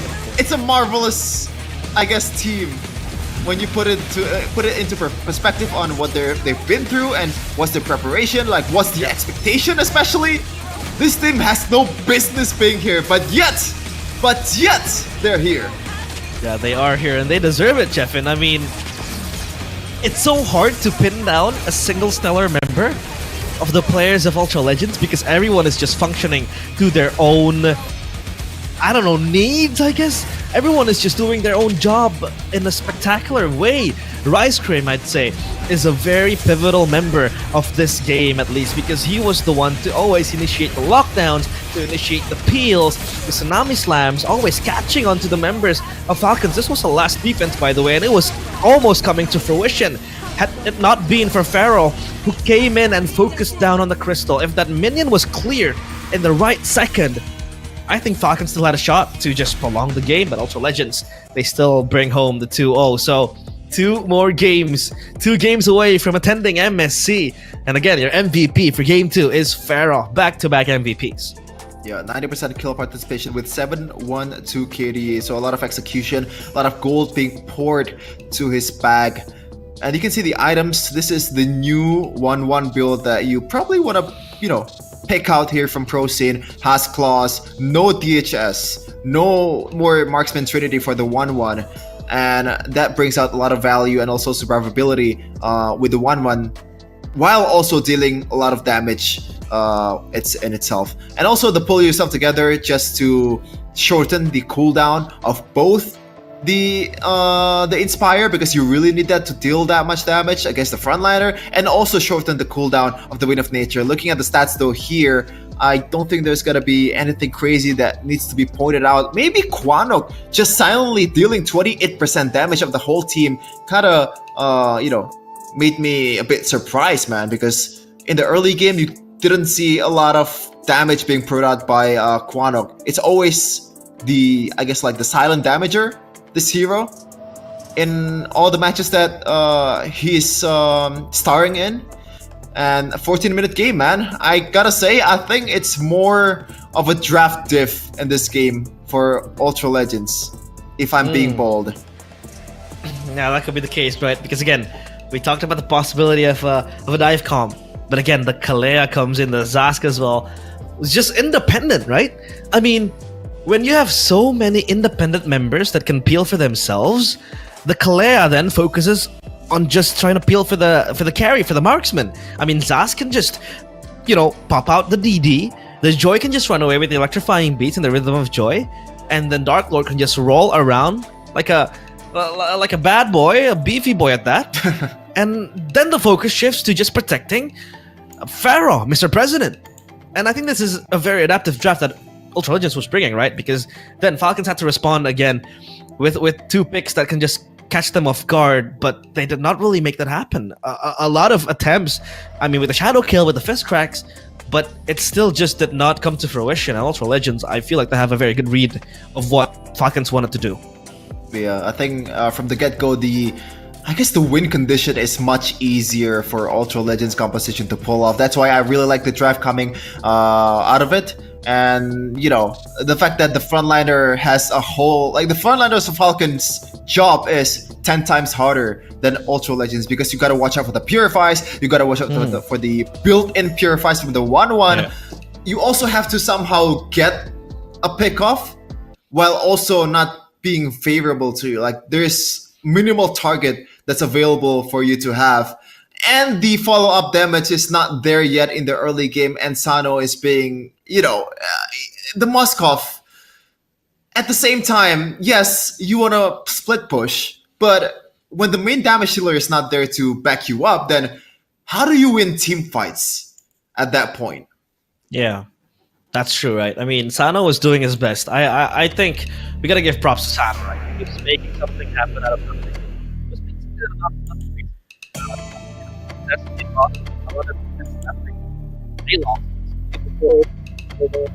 the skirmish is happening, so no contest being won, but I think he was making something happen. Up top, he was just dishing out damage, he was trying to clear the waves, he was making a split push. I mean, he nearly got a tier 1 turret, tier 3 turret, an inner turret up top, and he was caught in the process. But again, I think he was doing his best, but yeah, it did not really set up for the Moskov, right? It was very hard game to play as the Moskov as well. I couldn't really recall if you ran the Purify, but I did see a few Purifies came in from the players of Falcons, and that really tried to made the Kalea pressure a bit more restrained, but the Kalea was still a menace in peeling and just locking down the members, and we did see glimpses of what Falcons wanted to do. They wanted to do surprise plays, they wanted to do flank plays like we discussed, with Troll just going for the flicker kick, but again, just being too far back and not risking the follow-up is something that led to Falcons' downfall. Yeah, and there's no risk though if you join this thing, man. Join the conversation and share your prediction in the live chat to enter the lucky draw. 10 lucky winners will win. All right, brace yourself. 1K, 1 grand of diamonds each. MPL MENA, man, they're built different. Do we have this in MPL ID?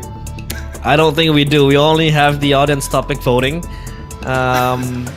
So yeah, I think that's it. We don't have diamonds there. But I think I'm gonna make 10 bot accounts, Jeff, and I'm gonna make burner accounts to talk about the game. and possibly with myself. But no, I'm kidding. I'm here casting. I gotta work myself. And yeah, it's been very, very interesting to see the 2 games.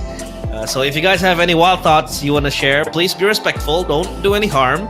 Don't trash talk. Rather, not trash talk, but like don't badmouth the players.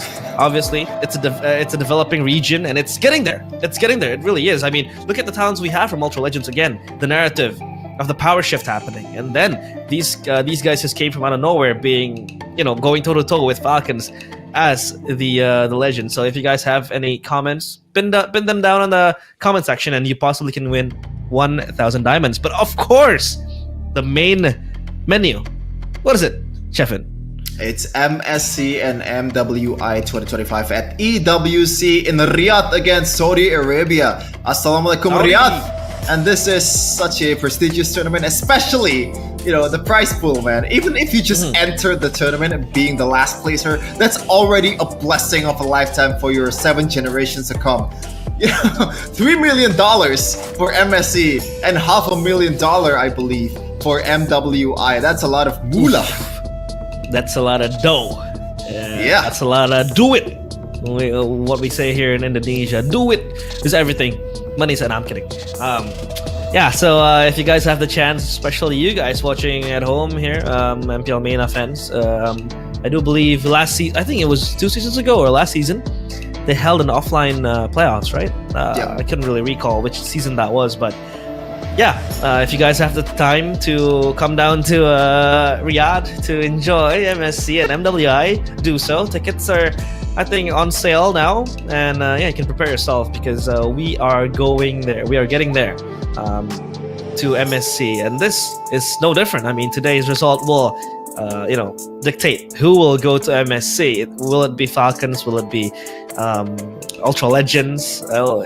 I mean, it'll be very, very sad, right, for Falcons fans if they lost. Because earlier this afternoon, Falcons also lost in MPL PH. They will miss out on MSC, unluckily. And what if Falcons MENA also lose? I mean, I don't know. It's gonna suck.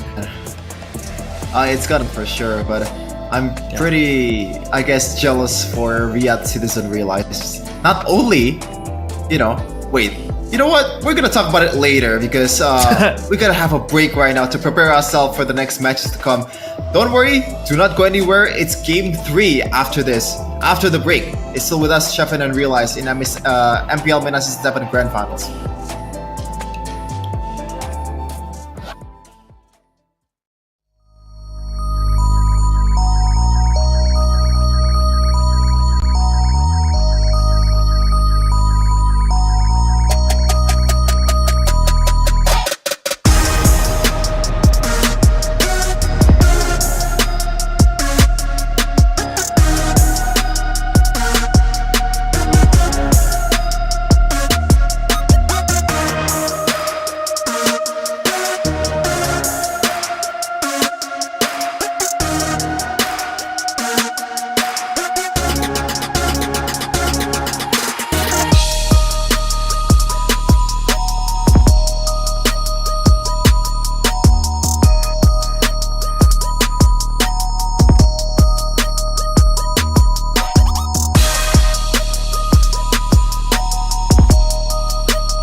with Sheffin and Realize on MPL MENA Season 7 Grand Finals. Currently, Ultra Legends, the underdog, the one that came out of nowhere, the 5, I'd say, randos grouping up together early in the season is leading 2-0 against Falcon Esports, the prestigious Falcon Esports organization. How do you feel, Realize?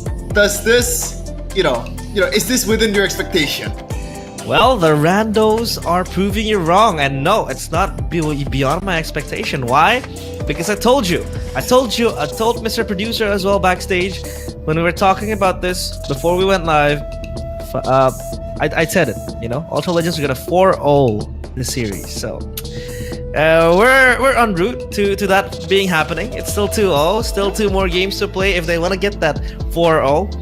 But hey, we're on the right track, and so far Ultra Legends still, I think it's not a flawless game. It's a game still with some hiccups, but a new game is a new day, so they can still refresh from page 1, fix a few mistakes, and then go better on towards the next game. Yeah, and don't forget to predict the winner in the comment section or chat, because if you put the winner and also your, I believe, in-game name plus server and also ID, you get a chance to win security number 1,000 diamonds for all of you 10 lucky winners out there. And I gotta shout out one of the chatters here. I believe after 1-0 Ultra Legends, he still predicted Falcons 4-0. You know what?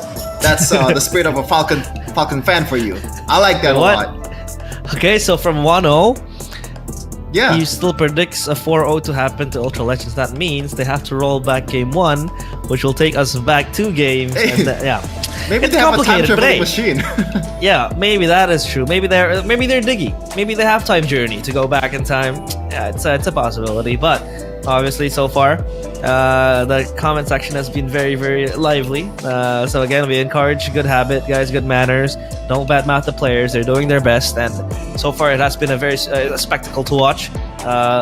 Individual mechanics being shown by Ultra Legends and both Falcons as well. Boye has been a stand-up player for Falcons. For Ultra Legends, it's been the whole team basically, just going ham and just trying to topple down 4 experienced players, legends of the MENA scene, exposed to MSC and M series experience. It just doesn't shake them up. They still want to beat the hell out of these players. So the randos you're talking about, Chefin, they're slowly becoming someone's, if that's a word, and they're slowly making a name for themselves. Hey, just want to clarify for all the chatters out there, these rando meme, they're not really rando. Some of these guys have actually played for MPL MENA last season. But, I just like the word randos because it kind of emphasize the way they just group up out of nowhere, kind of like BTK style, with just 5 guys without any manager, without a coach, just coming to M3 and snatch that 3rd spot. But right now, it's MPL MENA Season 7. They're 2 games away to repping MENA in the grand stage of MSC, which just want to remind you all again that the stakes are $3 million. And for this MPL MENA Season 7, the prize pool, or the winning prize for the grand finalists, are $30K for the number 1 spot and $13K for the 2nd spot. So there's a lot of things on the table that that's being staked here for both of these teams. And surely this 5 guys, they wouldn't mind just sharing it to only 5 guys with each other, man. When you don't have any organization backing you, then you can spend the money out of nowhere, man. That's true. And obviously, Sano, a little quote from him, Sano carries bigger dreams this time. He promised this MSC will be different. But hey, Sano, you gotta take it slowly. You gotta make it to MSC first. You don't talk like that. But, we still have a couple of games to play. So far, we still have 5 more games. If they want to make the reverse sweep happen. We have seen reverse sweeps happen before. It happened to a certain Indonesian team that is idolized by a certain Indonesian caster as well. I believe it was MPL ID Season 13, where his team allegedly got reverse swept by a Tiger team. Yeah, it sucks being on the receiving end of a reverse sweep. Huh? I wonder who that caster is, but Me too. I think we're actually already in the draft. Correct me if I'm wrong. Yep. Really? There you go. Yeah. We're already 3 picks into it, and finally Kalea getting the love that she deserves. Not Sakura though, but Hayabusa is gonna accompany her into the line of dawn. Already 2 frontliners, so there's really no flexibility maneuver here for the Baxia except for the switcheroo with the Kalea. But for Ultra Legends, they're not switching the game plan here with the 1-1 comp, with the 1-1 on Mr. Pharaoh. They're still trusting this guy to be able to carry the team to victory. Now the difference though, they don't have the Baxia and the Kalea in the front line just stacking the damage for them. So they gotta find another way to kind of feed or like spoon feed Pharaoh to be able to execute these crossbow tanks. I mean, so far, it's very, very strange to see Kalea not being so prioed in game 1 and 2. At least in game 2 was picked up, so now it is proven to have value in just locking down a single member that is deemed so, vexatious, or just trying to set up for the team. Lock down the carry and just get your members to just shut them down. So this Kalea will do wonders, I guess, for Falcons. Tigreal banned out. It is a playmaking tool, a playmaking hero that Ultra Legends has been picking up for themselves a few times, right in the hands of Rice Cream. It is one of his favorite heroes. So yeah. If you're banned out, a bit more safety here for Pharaoh. I wonder if they want to go something like, even though it's easily punished, if you play it correctly with the Jushin and also the 1-1, Franco comes into mind when you see the Jushin, man. Because we saw Edok and Rince played those 2 exact combos with each other a lot of times in MPL Indonesia, but I'm not sure if this is gonna be the case for the solution for the frontliners of Falcon Esports, considering they have Baxia and Kalea, which can punish the Franco easily. But I'm just trying to wrap my head around which kind of initiator they want to pick for Ultra Legends, because it's pretty scarce at this point. The options are very limited. Even the frontliners like Phoveus has already been banned by Falcon Esports. Now, what do you want to pick for Ultra Legends? I gotta say, Gatot Kaca has been one of the most picked hero in MENA. Even then, I think it's a bad pick here against Falcon Esports. Yeah, I mean, the Gatot, I think, not really viable again, right? Because the Haya can just escape quickly. The Baxia as well will still be tanky enough to tank the AOG. But I think it's a fair option if you want to go for it. But yeah, they will go for the Gatot Kaca. So again, that potential dive threat still in the hands of Ultra Legends, right? They again have the Joy to follow up the damage. The Jushin is a zoning tool, and probably the 1-1 will just chime in from the back. Now, 2 last picks, mind you. Boye has been picking up the Hayabusa 3 times now, counting this game. So 3 games straight, he has been picking up the Hayabusa. Game 1, it was exploding. Game 2, so-so. Game 3, this will be his redemption arc, I feel like, as ninjas do in certain animes. But for Falcons, it's the Farsa. Okay. Easy. The Farsa and 1 more pick to wrap up. I mean, a marksman. Do you want dive here? Possible Claude coming in? Carry. Oh. Okay, so Carry and Farsa. But isn't the Farsa prone to the Gatot Kaca dive, don't you think, Chevin?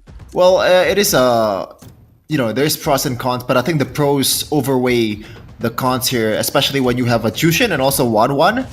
2 heroes that needs, a problem solver in the back. And Farsa has been the main solution for a 1-1 for the longest time, ever since even season 7, when Nino or when Maungzi is still playing in MPL Indonesia. Now it's gonna be the glue to wrap up the draft here. I think this should be, I guess, the best pick possible for Ultra Legends, despite it not having an instant kind of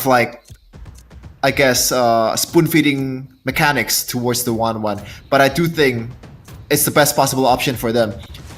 And I gotta say, it really depends on how the early game is gonna be played for Boyet and Troll, because they're gonna be carrying the early game a lot for Falcon Esports. If they can get a solid pickoffs on towards this Jushin and also the Joy early on in the game, I think they should have a big advantage with the fact that they have a good way to catch people too with the Kalea. This Kalea and carry combo. I think it's synergized as well, right? For Falcons. I mean, you got the Tsunami Slam, and then the carry can just go in guns blazing. Now for Ultra Legends, it's all about just peeling for the 1-1. Again, you have the front line to make it happen. Gatot Kacha, even the glue as well. You can count it as one of the beefier boys to just peel for the 1-1. So again, Ultra Legends, at least they know their strengths. They know that the Joy will be the damage dealer as well. The Juicin will be more of a zoning tool, and the 1-1 is going to be their hyper carry, I'd say.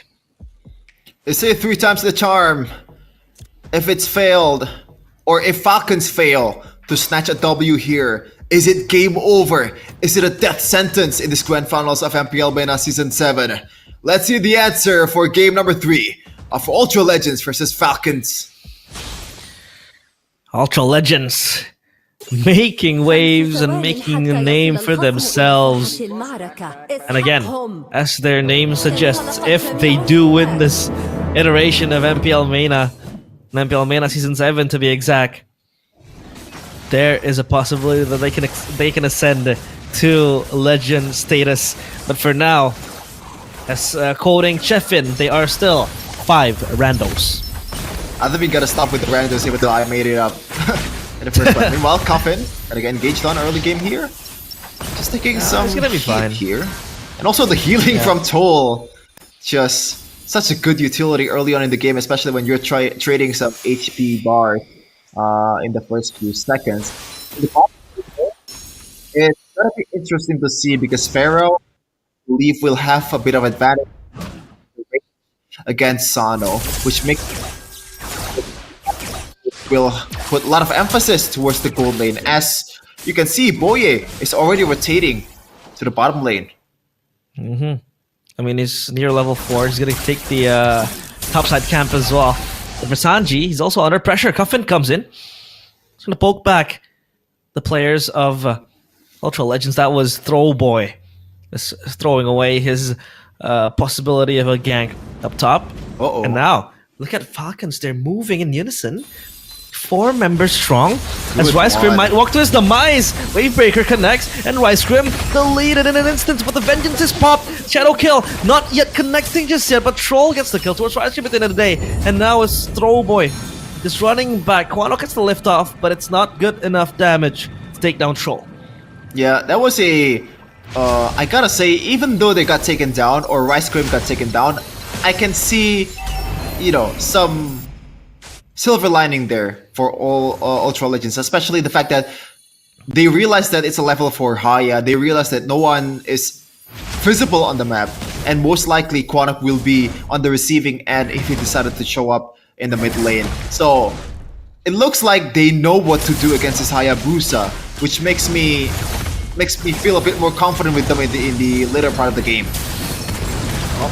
Grab though towards Sanji. The Feather Airstrike as well to the back. The Tsunami Slam next towards Throwboy, and Boye as well secures the kill. The Shadow kill to an insult to injury. And Falcons, this is the dream start that they have been yearning for. 4 kills and 1 objective. That is a total as well. And now they're fishing towards Pharaoh. He has to run away. Troll has the slam going into the back. Pharaoh just being bursted down, but the crossbow of Tang will save him in the nick of time. And Quanok stand by onto that bush.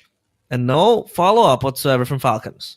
Yeah, as I said earlier in the draft, the early game will be so important for Falcon Esports, and it's going exactly as planned from their pot. Boyet was able to get a kill. Oh, at the bottom lane though, it's a 2v1. Pharaoh gets taken out. Wow, we did not even see an ounce of action down bottom, but Pharaoh got deleted. It was a 2v1, unfair, but still, that's how you play the game. And a Hunter Strike ready for Boye. So far, Falcons, they're speeding up their items, they're speeding up their power spikes with 5-0. How does Ultra Legends come back from this? Just gonna be very patient because you gotta wait for the items for the 1-1. And Quanok and Throwboy, I feel like their window in the early game, unless, you know, Falcon Esports made a huge mistake, as we're gonna see here what happened in that scenario earlier. It was a 2v1 dive, and Pharaoh was already low anyway. But back to my point earlier, they gotta play it a bit safer here, considering that they already lost the early game advantage that they have. They gotta wait until Pharaoh is online and joins the team fight, because so far the marksmen's, they always have to wait until at least the second turtle to be able to make a difference, and this might be the time for them. Meanwhile, though, it's a 1v1 in the jungling area there, but no, Boyet didn't take it. Yep, it's just trying to pull back from a possible skirmish because they know, Ultra Legends, they know that they're not strong enough yet to fight at this stage of the game. As a turtle will be conceded, it seems like. Mr. Ice Cream just patrols the border, patrolling close to the turtle, but Ultra Legends, they want to contest this. Feather airstrike to the back, AOG, but no follow-up whatsoever. The Tsunami Slam as well connects to a Stroll Boy. He's gone in an instant as Stroll gets Ice Cream as well. Shadow kill to just exert more damage. Grab, and the crossbow of Tang from Pharaoh. But look at the healing with the Revitalize as well. And now Ultra Legends have to run back. They have to look for shelter as Boya gets Quanok, and it's a perfect 7-0. With Dark Lord as the last player to tell the tale. Wow, this is just a nightmarish start for Ultra Legends. Throwboy will try to take the purple buff. Even then, Troll is not gonna let them have a good time here in his own jungle. Yeah, look at the Kalea. He's standing there menacingly. Oh, Throwboy will steal it. Still, ironic how you have to steal your own purple buff. And that's the power of the invade from Falcons, right? The Kalea, again, I tell you, this is such a high prio pick. This is so value for Falcons because the way they play is that they want to force the skirmish to happen. They want to force the fights to happen, and the Kalea gives that value. Wings by wings from Coffin to run away from the electrifying beats, but the Tsunami Slam will be the end of Throwboy. Down bottom though, Sanji with the grab still trying to just defend and tank the damage. Ice Cream alongside Pharaoh as well with the crossbow of Tang. It just tickles Sanji. He doesn't give a single care of what's gonna happen to him, but Pharaoh gets the kill at the end of the day. Look at that, the shadow kill as well. Dodge with the AOG. So much action up top and down bottom. Yeah, it took them 5 business days to get Sanji down there. That's a lot of resources being put on towards the Baxia. And Pharaoh might be solo killed here. Ooh. Oh, the burst potential from Coffin. And that's the icing on top, right? Coffin burst, and then you have Boye to just be the janitor and clean everything up for the team, and then Troll at the front line. It's a perfect draft from Team Falcons.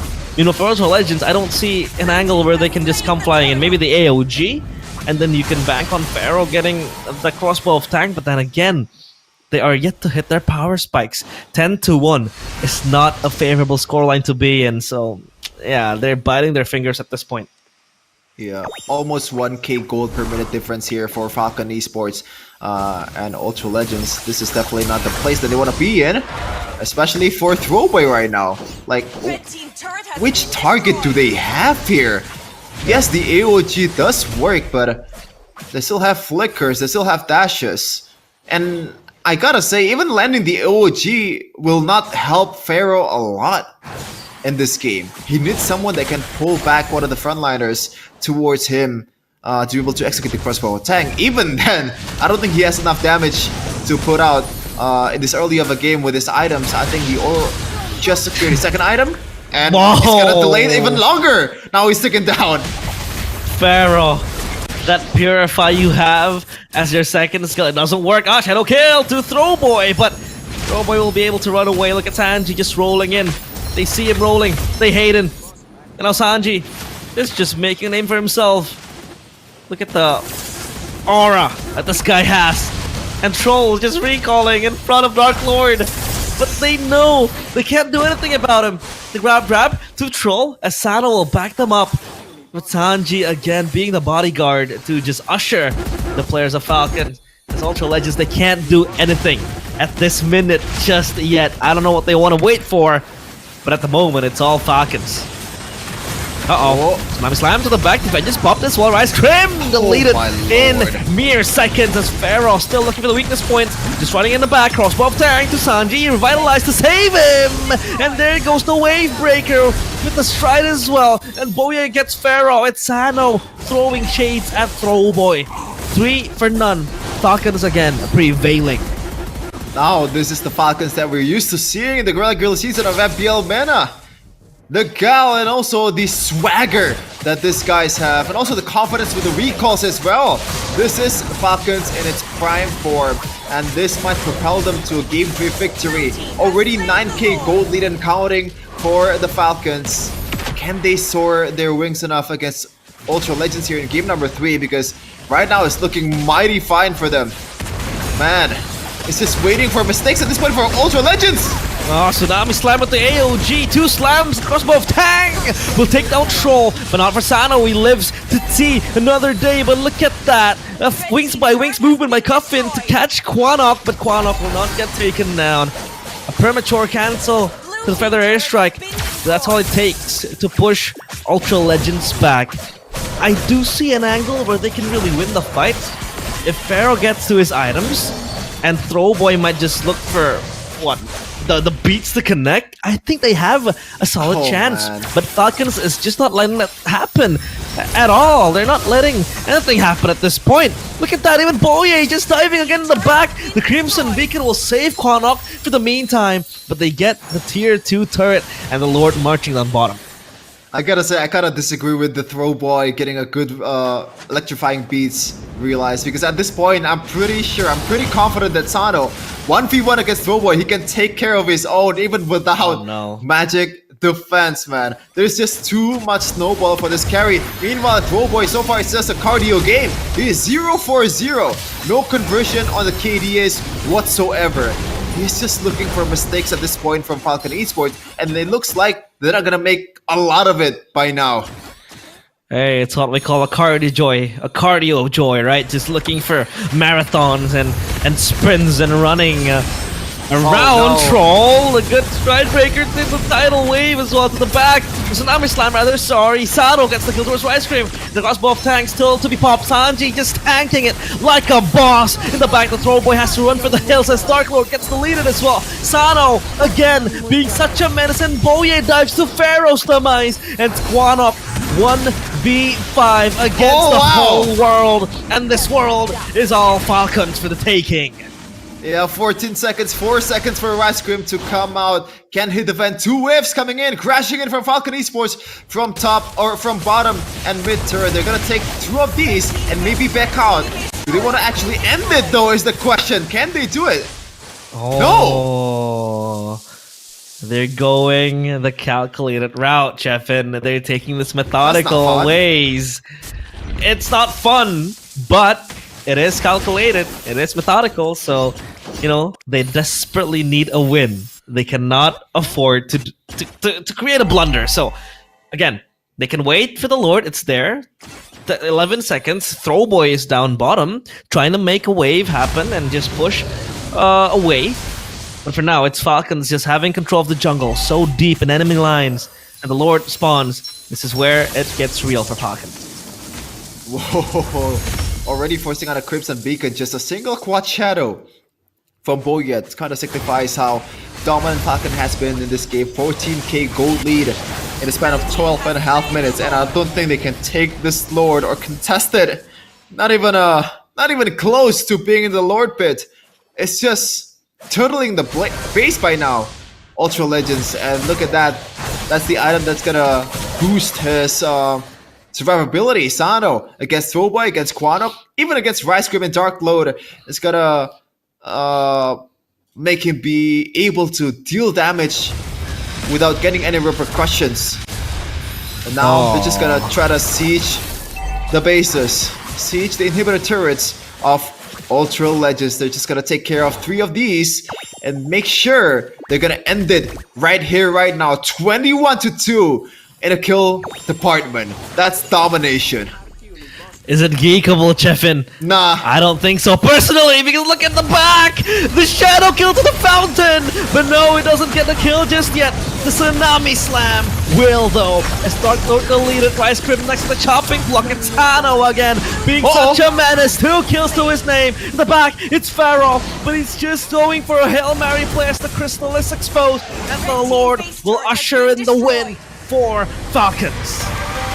Damn! 16k goal lead to close out game number 3. Team Falcons. This is striking back with a lot of forces, man. I did not see this coming. I said, like, if they can handle the early game, they can win out with the squad shadows, with the shadow kills early in the game and get some pickoffs, it's gonna be good for them. But I did not expect them to be this good, this dominant against Ultra Legends. That's a way to reply, and it's a way to kickstart, you know, the momentum and also the confidence towards the 4th game. I mean, it speaks for itself, Chefin. When Ultra Legends won, it was 2 games where it was back and forth, right? Game 1, they lost early, they were able to restabilize, and they went back. Game 2, it was them owning. But Game 3, for Falcons, the way they won was so smooth. They did not break a sweat. That was not a win. That was a domination. That was a total slaughter. A dismemberment of the Ultra Legends players. So, I don't know what to say, but yeah, Ultra Legends, I hope they won't be devastated by this loss, because sometimes losing like that can hurt you mentally and break you as well. Well, hopefully, they're just chill guys, as it said in the portfolio of Ultra Legends. They don't care if, you know, they just chill mentality is what I'm trying to say. So hopefully it won't affect them that much, but I gotta say, like, MPL MENA, you gotta take this video off YouTube after this series is done, because this is illegal. Man, oh man. Like, even in this skirmish earlier, Mr. Pharaoh was able to get a solid crossbow attack, but it doesn't matter. Whoa, that KDA is a mighty fine number, 10 out of 10. I've never seen that kind of KDA in a pro scene, bro. Like, that's perfection. You know what that means, Chefin? That's a double-double in basketball. No. Okay, that's basketball, but it generally means Sano is a 10 out of 10. He's that fine. He's good. 10 out of 10. You get what I mean? Yeah, and rocking the Master Assassin emblem as well, knowing that he has to 1v1 against the 1-1 a lot. And a boost towards his physical and magical defense. I feel like you can take that away and they still won the game. What a way to win the game, man. As we're going to take a look at the further statistics here, I'm curious to see how much damage Pharaoh had. It was 39% out of the whole team, and this is the problem, man. Like, if the early game is not won by Ultra Legends, then Throwboy pretty much loses its value by 10-folds. Because, you know, you can't really dive in on towards a Farsa, a carry that's snowballing. At the same time, it's Hayabusa, and there's an instant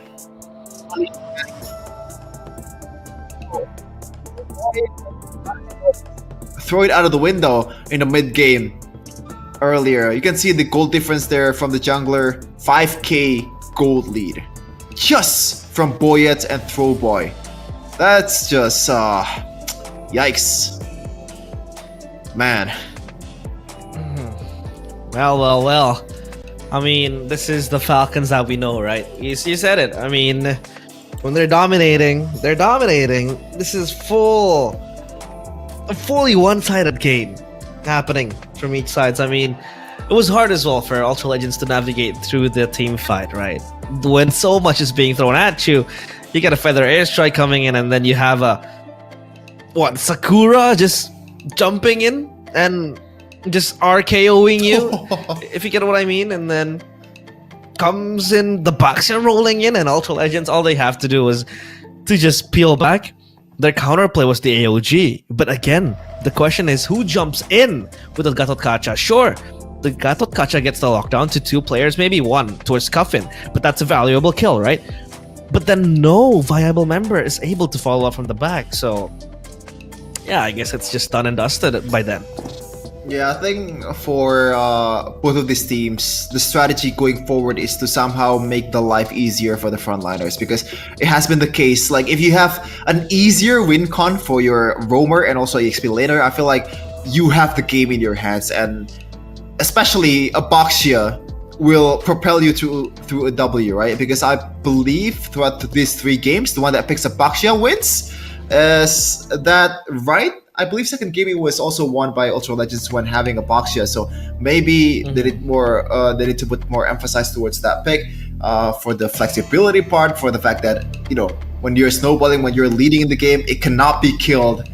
So just make the win con easier, is what I'm trying to say. Because in that game earlier, they picked up the damage dealers first, and the Joy, and also the 1-1, but they forgot to somehow put more focus towards the setup that needs to be had if you want to play that composition.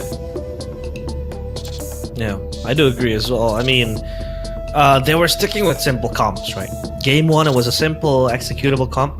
Nah, I'm kidding. Game 1 was not an easy comp. It was a Lunox on the mid, and then you had, I mean, sure, it was still easy because you had a Kimmy on the gold, right? We were thrown away because we saw what, a Masha roam and then a Lunox jungle, but it did not happen. So yeah, it was still easy, to be honest. Like Masha, it's one-dimensional what you do, right? And then on the mid lane, it's all about just surviving to late game. The Kimmy just popped the track and pulse. Game 2, it was easy as well. Throwboy just going on insanely with the Joy. But game 3, I felt like it was quite tricky, to be honest. The fact that, you know, Team Falcons brought that draft, and then Ultra Legends wanted to play that draft as well to counter it. It was questionable at the very least. But at least, hey, it's game 3. We still have 2 lives left. Yeah, it's still a possible game, 7 games straight if you want to talk about it. But yeah, you never know. Yeah, let's just hope that again, as you said earlier, the way they lose will not affect them in the mentality department. Because when you think about it, in the basketball, you won the first and second quarter. You just lose out the third quarter by a lot. It's just a way to, like, how do you clutch it in the fourth quarter when it really matters the most? Because usually in this kind of series, in a game of 7, in a best of 7, if you secure a 3-1 lead, it's almost certainly a death sentence. It's very rare for a team to came back from that kind of lead. Only special teams have done that. You know, the likes of GeekFam MDL 30243. you know, just gonna throw it out there. A fun fact for all of you guys, MENA people, that wants to know the brilliance of this team called Big Geek Fam. But enough of that. Let's go back to MENA again. Ultra Legends, man. Yeah, Falcon Esports. Team Falcons, this might be the time. You know, they have the ingredients, they have the mentality boost, they have the confidence that they need to, they can carry out throughout the rest of the matches they're gonna play today. It's a question of, can you execute properly? Can you execute cleanly? I think they have to answer it right. I mean, game 3, it was executed clearly and easily as well. It's a simple game plan. You know, Tsunami Slam into a carry, just blitzing on you, and then the Feather Airstrike to clear out the waves and to clear out the enemies in front of their eyes. And then you have a Boxy just rolling in casually to zone out the players in a passive way. I think it was a simple game plan. Execution-wise, it was very easy to do. And then Boye, of course. Like you said, 3rd time's the charm. Finally, it picks up a win with the Hayabusa after picking it up 3 times. So that was a long time to get the win to the Hayabusa. But at least it sets a tempo now for Falcons, right? For Ultra Legends, it's them now going back to basics, I feel like. Because most of their pocket picks and cheese picks are banned out. So that element of surprise is not there yet, unless we haven't seen like an explosive pick, a shocking pick that could really be brought on by Ultra Legends. So far, Falcons, they're doing a very good job at keeping at bay these cheese picks from happening. Because so far it has been the favorite things that, you know, Ultra Legends has been doing so far, from yesterday even, and even in the playoffs. So yeah, Falcons, they have been able to navigate through the draft perfectly as well. But I think now for Kalea, she's going to be so respected. I feel like it's either going to be first pick or just banned out straight away. Game 1, no one took notice. Game 2, it brought good results for the players of Ultra Legends. Game 3, snatched away, and it also gave a win. Which, by the way, in those 2 games, the Kalea was a contributing factor to the wins. So yeah, it's a possibility that can happen. Yeah, which brings me back to what happened in the draft in Game 3 earlier, as we're gonna take a look on what's gonna happen in Game number 4. The Luo Yi ban at the end of the ban for Ultra Legends was, I gotta say, is a bit questionable, especially once you secure the 1-1 and also the Jushin. It should be crystal clear that the main threat to this kind of composition is a Farsa, but they opted out to go and ban Coffin's Luo Yi, maybe out of respect of what Team Falcons was able to do in the regular season with the Luo Yi. But you gotta take a look at it from your, you gotta take a look at it from your own perspective, man. Like, what makes your team's job easier? And that's the absence of a Farsa. Hopefully in this game they realize that you gotta prioritize your own comfort, make your players comfortable instead of just banning the prios from the opposing team. Yeah, I mean, that's a good way to look at it, right? Comfortability is number 1. And Luo Yi banned out, obviously, derailing a possible macro approach from the players of Falcons. And now for Falcons, what do they want to pick up? Or what do they want to ban out, right? Kalea is a possible ban because it has been doing wonders in the past 2 games if they don't want it to fall into Ultra Legends' hands, because Rice Trim was doing well with it, but they still see the Boxia as being the most valuable ban in the last ban, so it makes sense. And now Ultra Legends can just go Kimmy, right? Yeah, Kimmy should be the priority here, unless you wanna play around something like a Fredrin right away, because it's the top 2 utility jungler right now is a Fredrin and a Boxia. But I think it's still gonna go towards a Kimmy, and there you go, the flexibility as well towards the mid and the gold lane. It's gonna be easier for Ultra Legends to set up the second phase of this draft. Now for Falcon Esports, do they want to pick up the Hayabusa right away again, or do they want to pick up something like a Farsa for themselves just to take care of this Kimi? That should be pretty much a nail in the coffin for countering the Kimi, but is that too much? Is that an overkill for a first pick Kimi? Yeah. And now they can also go the Kalea as well, right? Oh, yeah. They go the Chip and the Granger. Okay. So Chip, Granger, obviously, early game presence is there. A possible gang from the back, the flanks here and there as well, but the Fredrin. Okay. The way I see it is the Fredrin and the Mathilda will sort of function like the Barats and the Mathilda, right?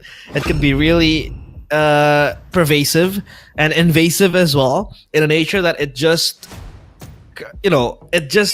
becomes annoying for the enemy jungler to play against. You're just gonna invade them 24/7, and that's a very good approach as well. But another thing is that probably when the Chip pops a teleport and everyone just comes flying in, the Fredrin can just taunt them together and then it locks them in place. But yeah, so far it's the way I see it with the 3 first picks from Ultra Legends. For Falcons though, it's pretty simple. Granger, Farsa, play poke from the back. The Chip can just look for flying angles and just pop the shortcut. But that Ling ban is interesting. Yep, it's quite interesting. Because the options I'm trying to think of a jungler for Falcon Esports right now to match this tankiness of Ultra Legends, and maybe I get a bit too sidetracked on thinking that it has to be utility jungler, because they already have a solid damage dealers here in Farsa and also Granger. I was thinking about, like, how do you provide some setup? How do you provide some tankiness in the front line to peel for these 2 backliners? But maybe they want to go for the first game Ultra Legends route and just go full ham on the damage potential? as CC is getting banned for Ultra Legends, maybe they're setting up something. No, they're just banning out the damage dealing EXP laders. Yeah. For them, because right now, from what we see in the first game, it's a Masha, right? So if they wanna still go for that kind of template, then CC should be the option. Obvious. Suyo, wow! I just realized Suyo. that we didn't really we didn't consider Suyo at all throughout all these matches. Yeah, that's true. That's true. Underlooked, obviously, Sasuke. With the Suyo skin. Suyo with the Sasuke skin, excuse me. Benedetta? We haven't really seen that much Benedetta. From Ultra Legends, that could be a possibility. Again, you have access to the backline. The elective final blow will be annoying to play against when you're a Granger or a Farsa. But I think they need... Well, yeah, they still need damage again. A Phoveus could still be a possibility. Or even a Glue, if they want to go for that route. But yeah, they will go for the Phoveus and an Aerithel. Okay, so basically Phoveus, you have the dive power. And I think with the Aerithel, it's a lane counter, so the Granger. It's a matchup counter, basically. But for the Phoveus, I think you have access to the backline, number one, with the dives, and number two, you can go in and out. Because now you have a Mathilda, you get that guiding wind effect. After you just go in, you can just hitchhike a ride out, so you can make sure that you're not going to dive on a suicide mission. Yeah, this is pretty much what I expected from game number 1 Ultra Legends, man. The Phoveus and the Aerithel, but they finally put it up in game number 4 here. Let's see if that's gonna come to fruition. And Phoveus does, in a way, is a good answer towards a chip. Once you dive, you can just... Phoveus is not shy of diving, is what I'm trying to say. As they close it out with a glue, as you know, the temp, as the... I guess what happened in the previous games told us the glue is always the best closing pick here. I gotta say, from the composition that they've brought out, I'm leaning towards Ultra Legends a bit more. Even though they maybe lose out on the early game, I can see them holding out for dear life in the base and getting a comeback. Wow. Now you're determined, right? Like I told you, you know, when I see a gem, I see a gem. And Ultra Legends, sure, game 3 they got battered, they got bruised, but for Falcons, it's now up to them on how they want to turn this game around. I feel like this comp is hard to execute. Who follows up with the chip, right? Is it the Granger? No, you don't want to have a Granger on the front line. The Farsa, no, the Farsa plays back. The glue, but is it enough damage? The Suyo. So then the question becomes, yeah, how does Falcons execute this draft? And I think it's much more simpler to play Ultra Legends' draft. It's just going to be them diving to the back with the Phoveus, the Kimi with the setup again, this time on the hands of Quanok, the Aerithel, you know, doing Aerithel things, just scaling to the late game, getting the damage, getting the items, and just go ham. Yep. All the draft has been set, all the heroes has been picked. Now it depends on the actors on the stage to play the script. Who's gonna soar beyond limits here in game number 4? Does Falcons have what it takes to come back into the series and make it equal against Ultra Legends? We will see the answer in the Land of Dawn. And to the Land of Dawn we go, as we take a look at game number 4, the grand finals of MPL MENA Season 7. And it's Ultra Legends standing in the way of Falcons. Power of friendship continues to prevail for them, and now Falcons. But this composition, it's interesting to see how they will function in the early game. Obviously, for Ultra Legends, they have the power to invade early on. The Fredrin is strong, level 2 even, I'd say. The Mathilda is also there to back up. Cuffin solo! We'll pop the wings by wings, and we'll escape unscathed. Scathed still. Thankfully, it didn't go down at a time. Now they're rotating towards the bottom lane. Gotta watch out. Sanji might have to use the flicker here. Oh, he runs away, pops the split, but he's gonna be locked in place. Again, another pursuit by Dark Lord. He's gonna be fine. The Quano, the Starlium Beam is very, very valuable on the early rotations. Oh, here comes Boyet. Steals the crab, I expect. Yeah, he steals it. The Blade Surge. This Kimmy's utility is already showing off in these early of a game, and also the Matilda as well with the guiding wind just rotating around the map faster than anyone else. Top lane though, even though it's a lane counter on this Airtel, you gotta still watch out for the rotating potential from the Troll and also Coffin as well. These two can really punish you in the early game with the Wings by Wings. And by the way, for Pharaoh, speaking about him, he chooses to go for a sprint, which I gotta say I'm not really a big fan of. I can see the idea. There's not that many CC going right at you, but you gotta consider that Boyet, Sanji, and Troll, like if you get locked down, if you get shortcut, then it's game over for you. Meanwhile, Troll, use the flicker to get away. Back. No shortcut yet, so when he's ganked, he just has to run away. Turtle now spawns, and Ultra Legends, they have Prio, and this objective, I think it's gonna be conceded by Falcons, because look at where Boye is. He's very far back. In the purple buff though, at least he's stealing a buff, and Throwboy will get the turtle free. But look at Pharaoh down bottom, ganked by 3 members. He still runs away for his life, not for long, as Sano gets the Rhapsody down.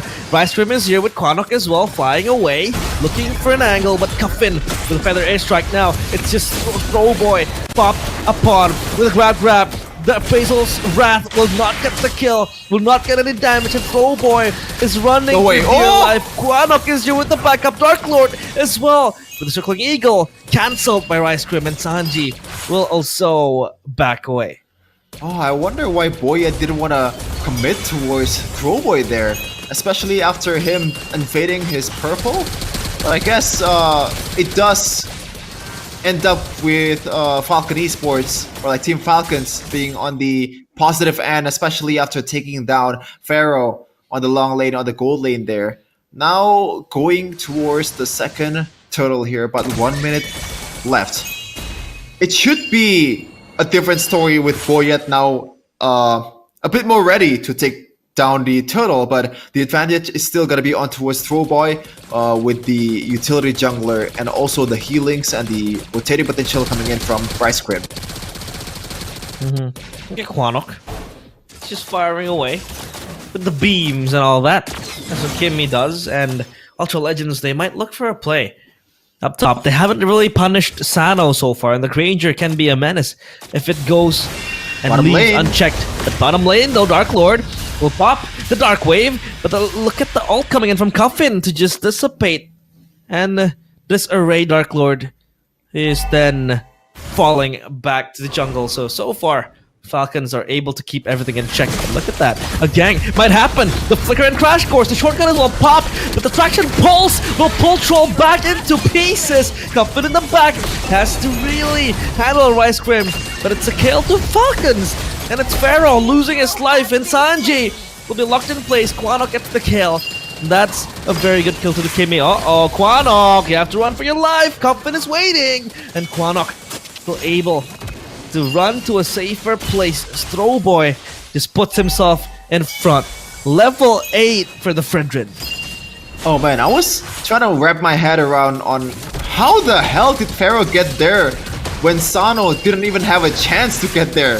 Like, he's supposed to be the one that has the chip teleporter, but Pharaoh takes it first, and it ended up being his demise. This is like one of the, I guess, the bad.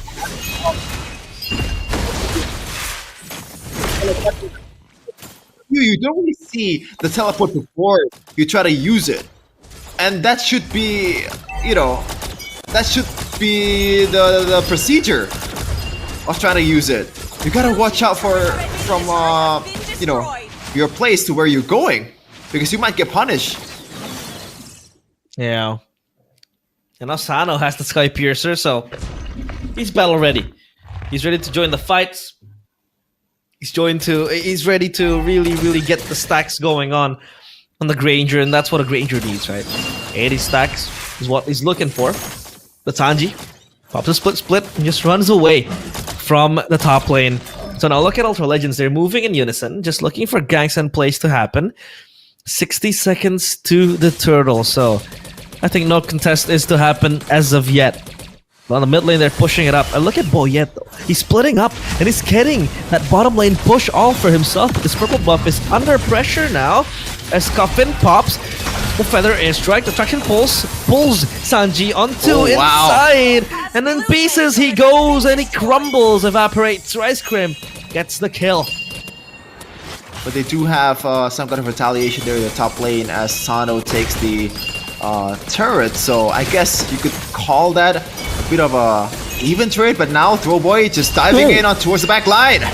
Oh, with the taunt, he flanks from the back. Troll might look for the backup, but Boyet is on immortal form, so he's gonna be moving back with the Susano. Sanji is back on the battlefield. Meanwhile, Throwboy might look for the steal to this orange buff. If he expends the retreat, nah, he does not. So, a safe retreat for this turtle as well.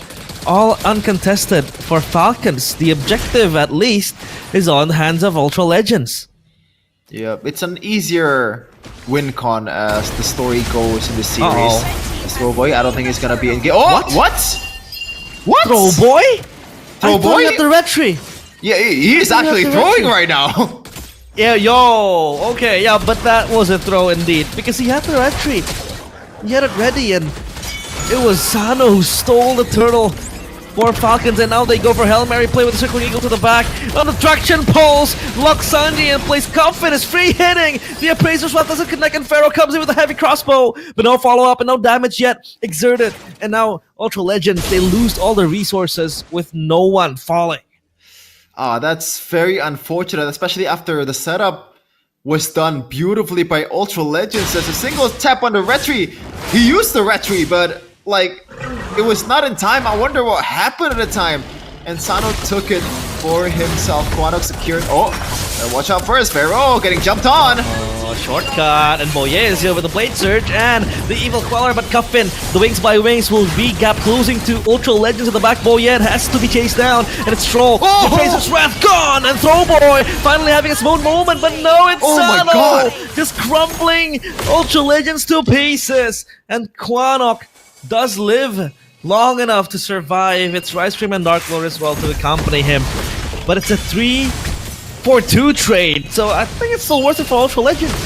Yeah, I would be mad if I'm Falcon Esports or Team Falcons right now. I thought Stormtroopers are supposed to be useless and missing all his shots. But Quanok there, he is having himself a game 202 so far. No stats at all. And he might be the backbone, the damage dealer that Ultra Legends need right now instead of Pharaoh that's already 0-3.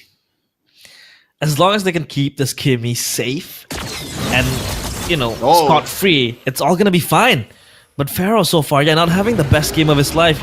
The first two games, excuse me, was all both his stage. 2 MVPs back-to-back, but game 3, game 4, he hasn't been having a good game.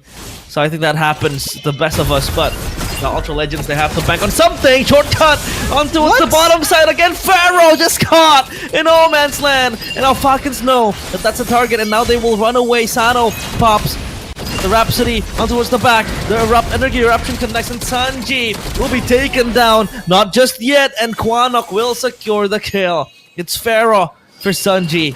Obviously not a valuable trade. Pharaoh's got to lock in, man. That was a bit unnecessary, the way he goes back to the teleporter, to the shortcut there from the chip. Like, he could have just gone back and try to play it safe until his teammate comes. Instead, he wants to use his life to... I don't know what he's doing right now. Throwboy might be having himself a lord unless we had to say something else. Shortcut. Ooh. The truck is possible back. Coffin is still another evaporated. Oh yeah! The steal! Quanok will punish him for his sins. And now it's Ultra Legends on the chase. They will try to run down Falcons, but Falcons know that's all they need. That's all they get. And that Lord is enough for them to take refuge into their base. But no, they go back to the turrets and might just look for another re-aggressive angle. It's Throwboy looking to be run down by Sanji. Feather airstrike for Coffin to clear the wave. And no push and no harm to that tier 1 turret. Falcons holding themselves up quite well, and the skirmish might continue, but so far it's Ultra Legends is still holding their ground. Yeah, it's a Throwboy after losing on a 0-100 battle. He loses out on the 50-50 against Boyet. not looking pretty good for the objective department here, because at times this is the make or break maneuver that you're gonna need in the late game. The 50-50s is gonna be super important, and Throwboy has been losing it out in all fronts. Troll getting pulled back, but just taking a bit of damage here. As Falcon, they didn't use the Lord at all. Getting cleared by Pharaoh in the bottom lane. Oh, Kraken balls on towards Coffin. He's bleeding to death. But look at the circling eagle on towards Sanji. Not enough though to take him down. Not worth it as well. So now they have to clear the Lord down bottom. The holy defense is still there.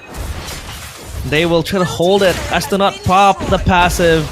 The Airthal will try to clear it, and yep, the Lord is down. No holy defense proc just yet. Pharaoh right now, I wonder what item he's securing. I'm gotta say, I prefer him to build something like a GDS just because of the fact that he can get away a bit safely if Boyet and Coffin is ever so slightly within his vicinity. Because he's gonna need that movement speed boost, man. Especially with him rocking the sprint there. Troll almost getting caught out by Rice Crim.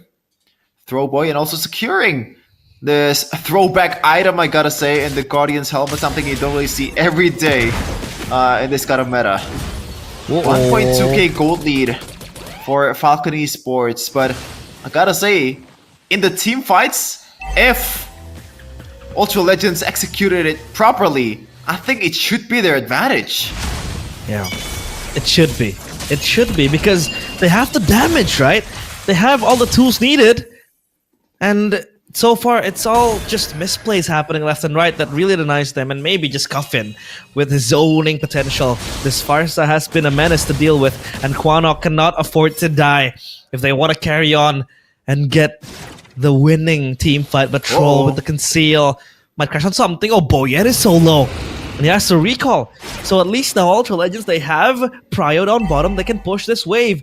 Look at the turrets. It's not even broken down just yet. Tier 1 and mid still intact. And this Lord spawns. And they might have their fingertips in this, but Sanji is here to back them up.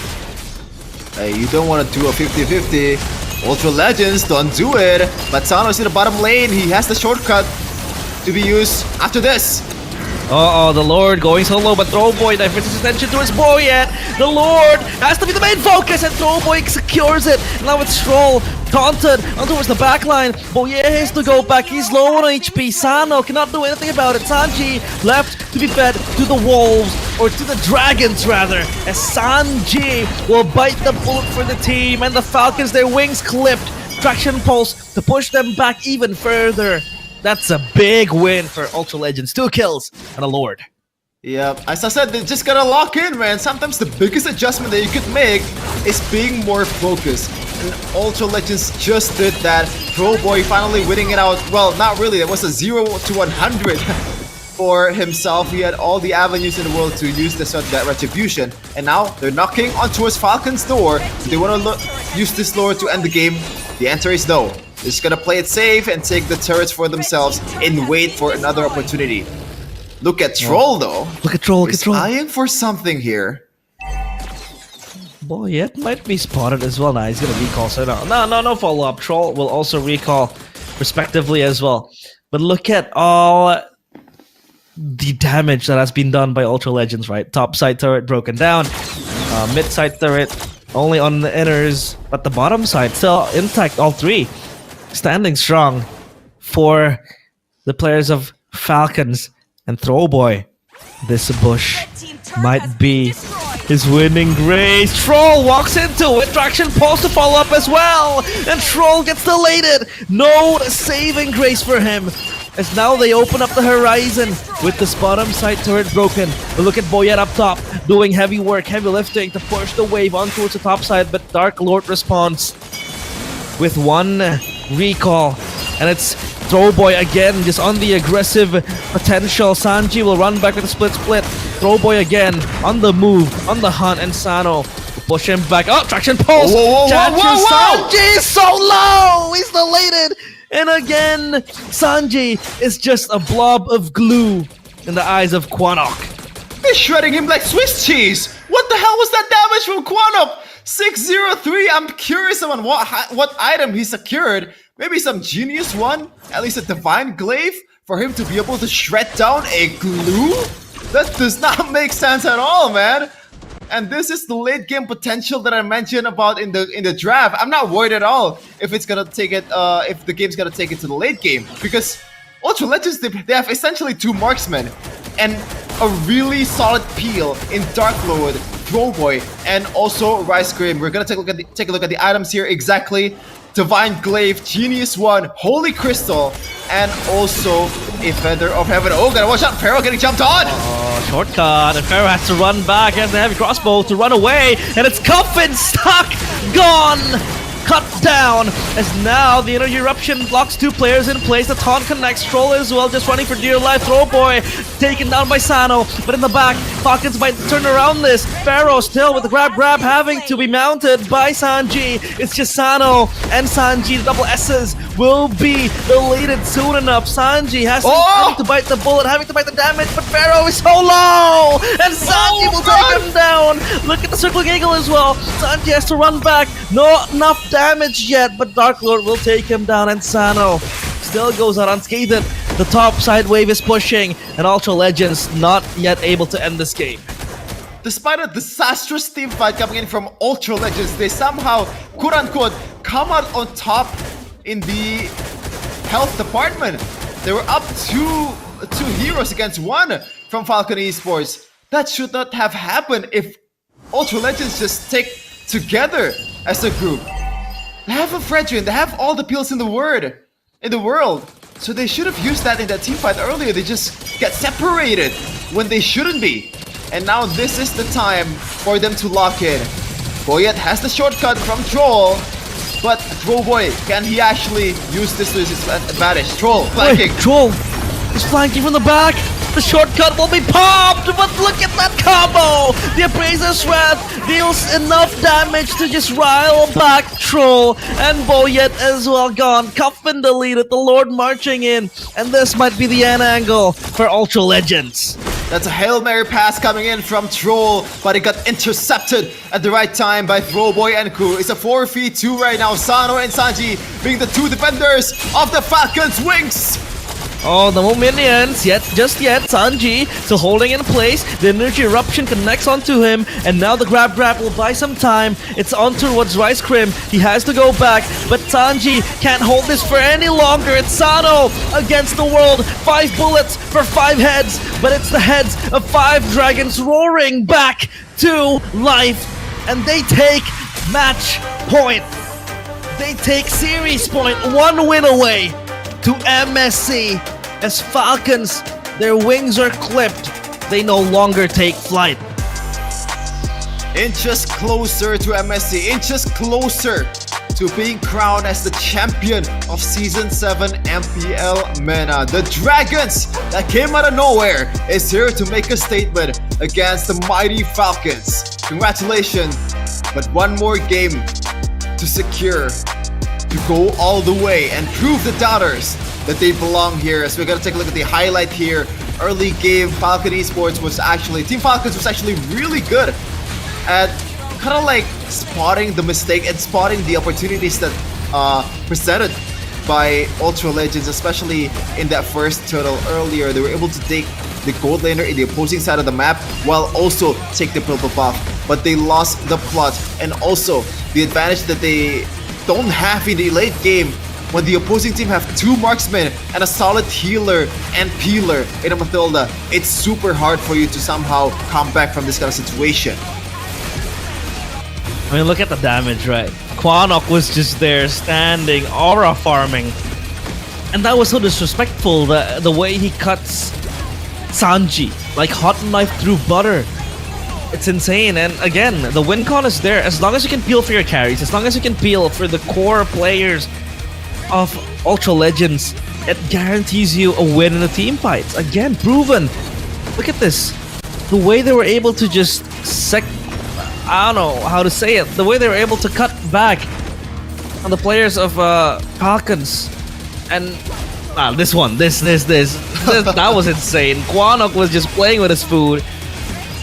And they were able to segment the players of Falcons into different groups and finally just, individually taking them down. Look at this, 3 separated members, and all just breaks loose for the players of Team Falcons. Their damage was there. Their damage was enough. Their damage was so good and so strong to take down the players of Falcons. And the fact they have so much AoE as well with the Fraction Pulse, and then the Appraiser's Wrath was there. That combo won them the team fight, and that final push was just easy to do. Yep. Sano, valiant effort, but when you have a loaded 4 guys going at you, it's pretty much impossible to defend the base. And now they're 1 game away, man.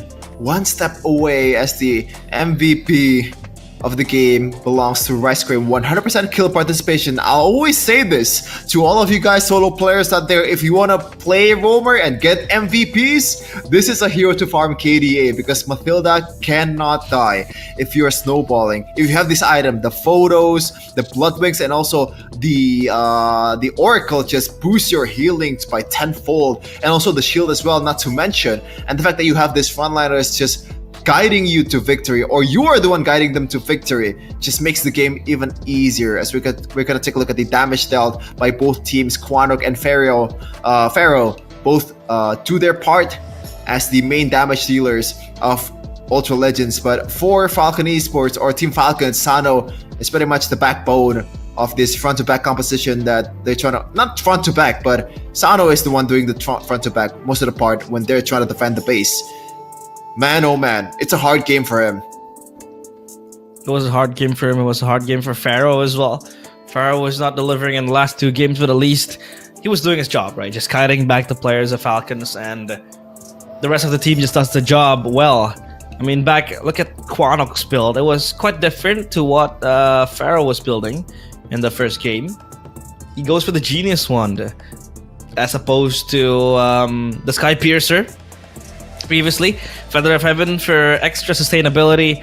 The Holy Crystal, obviously, just for more magic damage, and the Divine Glaive to penetrate the defenses of Falcons. And that Blood Wings, a defensive option as well, right? And for Falcons, I don't know.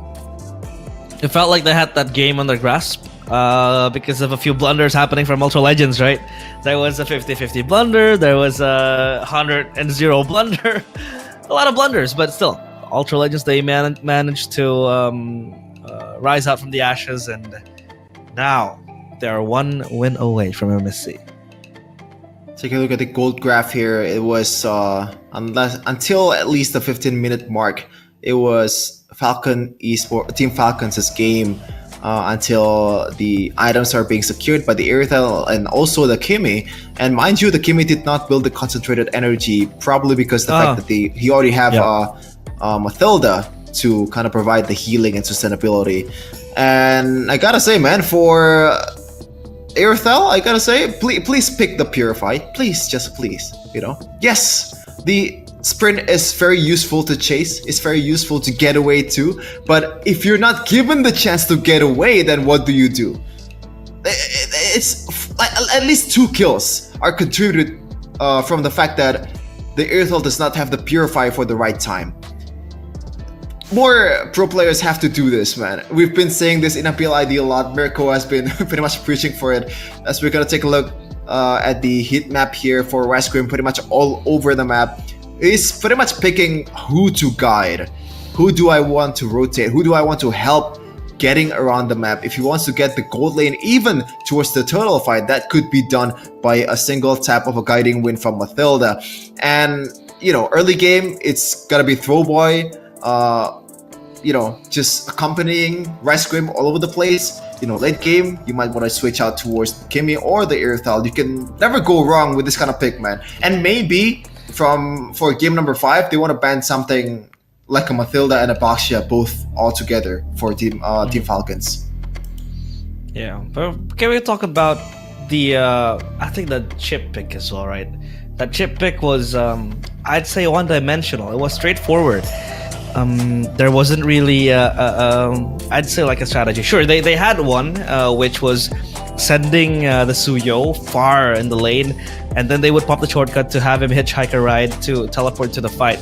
That was one way, but there wasn't really an element of surprise with the chip, right? Sure, I commend Troll for doing a few things that was able to open up flank angles, but it wasn't just delivered in the right way. And the fact that every time he pops a shortcut, there isn't a single strong member that can just jump into the fight and just become ready to fight, right?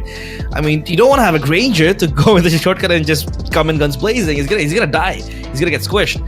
Do you want the Farsa to do that? No, the Farsa has to play back. The Farsa has to just, poke for the team in the back with the feather airstrike. That worked well for Cuffin. So then who goes in, right? The Suyo?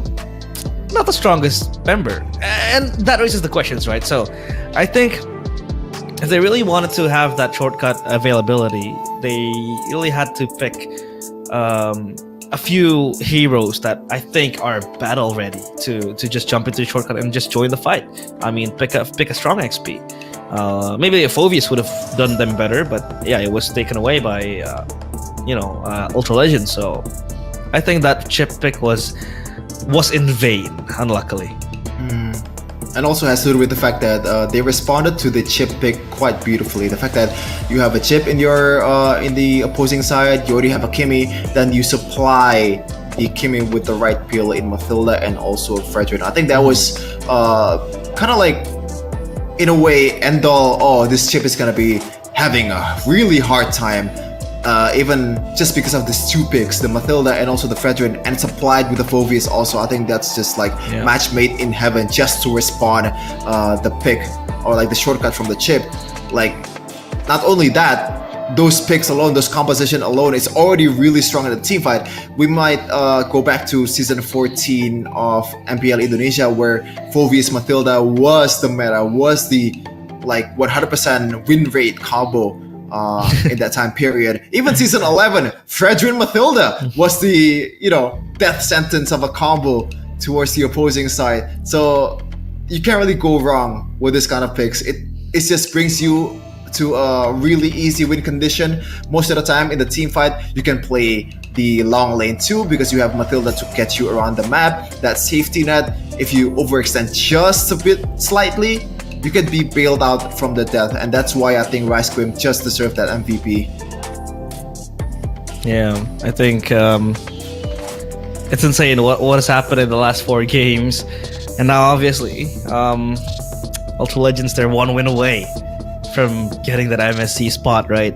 Not only that, but winning MPL MENA Season 7 and finally cementing themselves as probably one of the upcoming legends. Because again, we cannot stop the narrative that they have been a team that was formed through bonds, formed through friendship, without proper org backing them, without a proper, I say, coaching staff that other organizations have been able to provide for their players, but they're still able to ball around like a boss and just stomp on the enemy. So yeah, a 4-1 win would surely be an insane feat for them, but MSC is just a grasp away, it feels like. But we still have a few more games to go. If this does go to a game 6, or to a game 7 even possibly, Falcons, they're not out of it just yet. I can see their ideas slowly but surely implemented in the drafting phase in their compositions. But so far, it feels like Ultra Legends, if they're really hitting it, they out macro you, they out mechanic you. So yeah, I think everything is just going smoothly for the players of Ultra Legends. Yeah, hopefully there's no hiccups in the last stage of these games here, the closing match or the closing game. And don't worry, like if you're wondering how to get to MWI, how do I watch these ladies compete at the highest stage in MWI 2025, you can go in without paying a single penny, man. Free entrance in Riyadh, Saudi Arabia from 15th of July to 19th of July 2025. Just mark the calendar there. If you are in Riyadh, which I'm really jealous of, man, you can take a photo not only with some of the MENA legends that's going to be watching there and also playing there. You can take a photo with, some of the teams that's already qualified towards the MSC. Like, for example, Team Falcons. No, not Team Falcons. I'm sorry. TLPH. Yo, come on. That was a mistake. Actual mistake. I'm sorry. TLPH and also Onyx VH. Obviously, the reigning world champions of M6 is there for you. If you want to watch some high-level Mobile Legends, just like this one in MENA Season 7 Grand Finals. And realize, I just want to share a fun fact with you. Like, if you go to the Liquidity page for Ultra Legends and look up all the players, there's literally no info on any of them.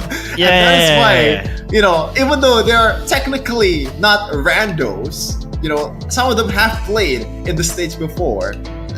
Like, the fact that there's no information that's provided in the esports page is already ridiculous, man. That's true. I mean, I was doing a bit of a study yesterday, right, to prepare myself for MPL MENA, and I was looking up Ultra Legends, and I went to the Wikipedia page, and none of the players showed up. Like, they had no profile. So I think they're gonna make a name for themselves today, and even better if they make it to MSC 2025, because the playoff tickets are now on sale with the MSC Tournament Pass. It will include 3 days matches. So obviously, MSC is going to be held from the 31st of July 2025 to the 2nd of August 2025 at the EWC Riyadh in Saudi Arabia. You can go to webook.com to secure your tickets at MSC 2025 playoffs. So if you do probably splurge on the tickets later on in MSC, it's okay, because MWI is going to be free entry. So, you know, it's a win-win solution. I mean, Chefin saw the word free entrance and his face zoomed in to the camera. So, you know, who doesn't love free things, right? And obviously, codes are also free, but you got to stay tuned for more codes, because we still have some on our bags.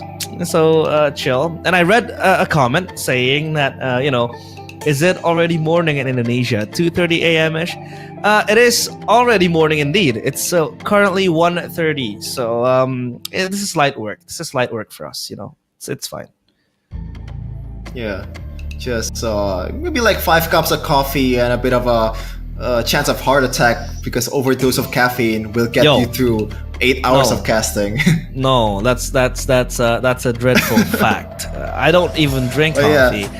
We're still alright, guys. That's true. I see apples, by the way. Apples, they have caffeine as well. So sometimes if I'm sleepy and if I have an apple, I just eat an apple and I'd be fresh all day. I don't really drink coffee because I have, you know, acid reflux.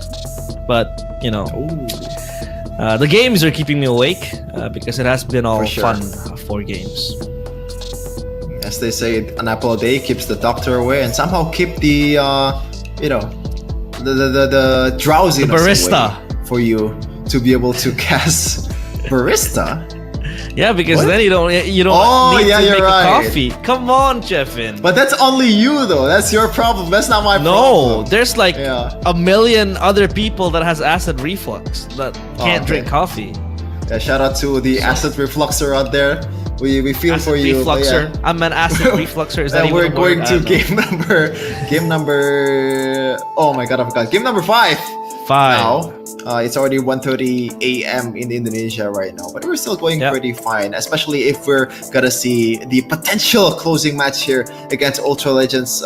For Ultra Legends against Team Falcons, because this should be, you know, right up there in the MENA history books, right? Because this is something that we don't really see in the start of the season. A team that literally has no history, a team that's just made very recently, going up against this huge org. I mean, you can see Falcons Vega, you can see, you know, Team Falcons in Philippines. Now we have Team Falcons 2 in, or at least the original Team Falcons here in the MENA region fighting it out.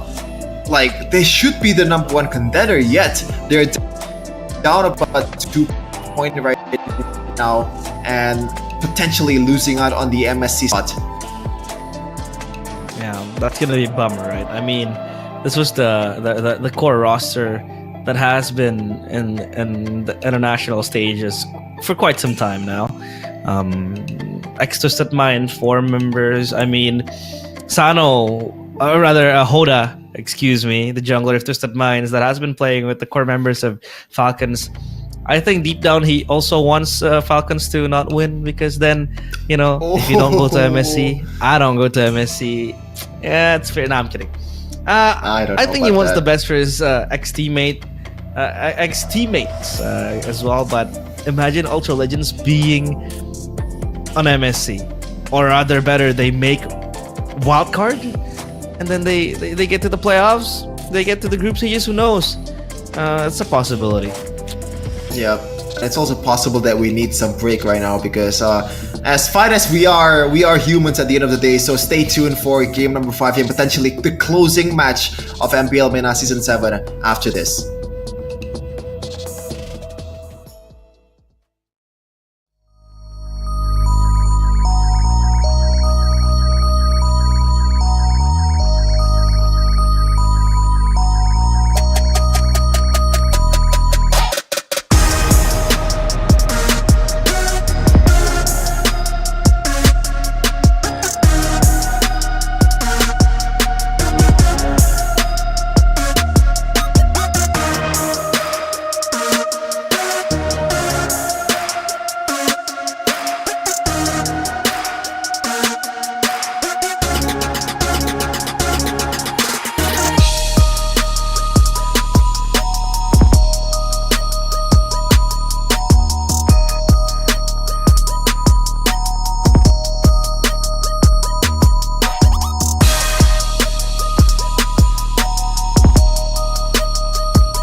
相変わらずやかましい奴らだ。今度は背中合わせでいくわよ。よっしゃ、第7班ここに復活だってばよ。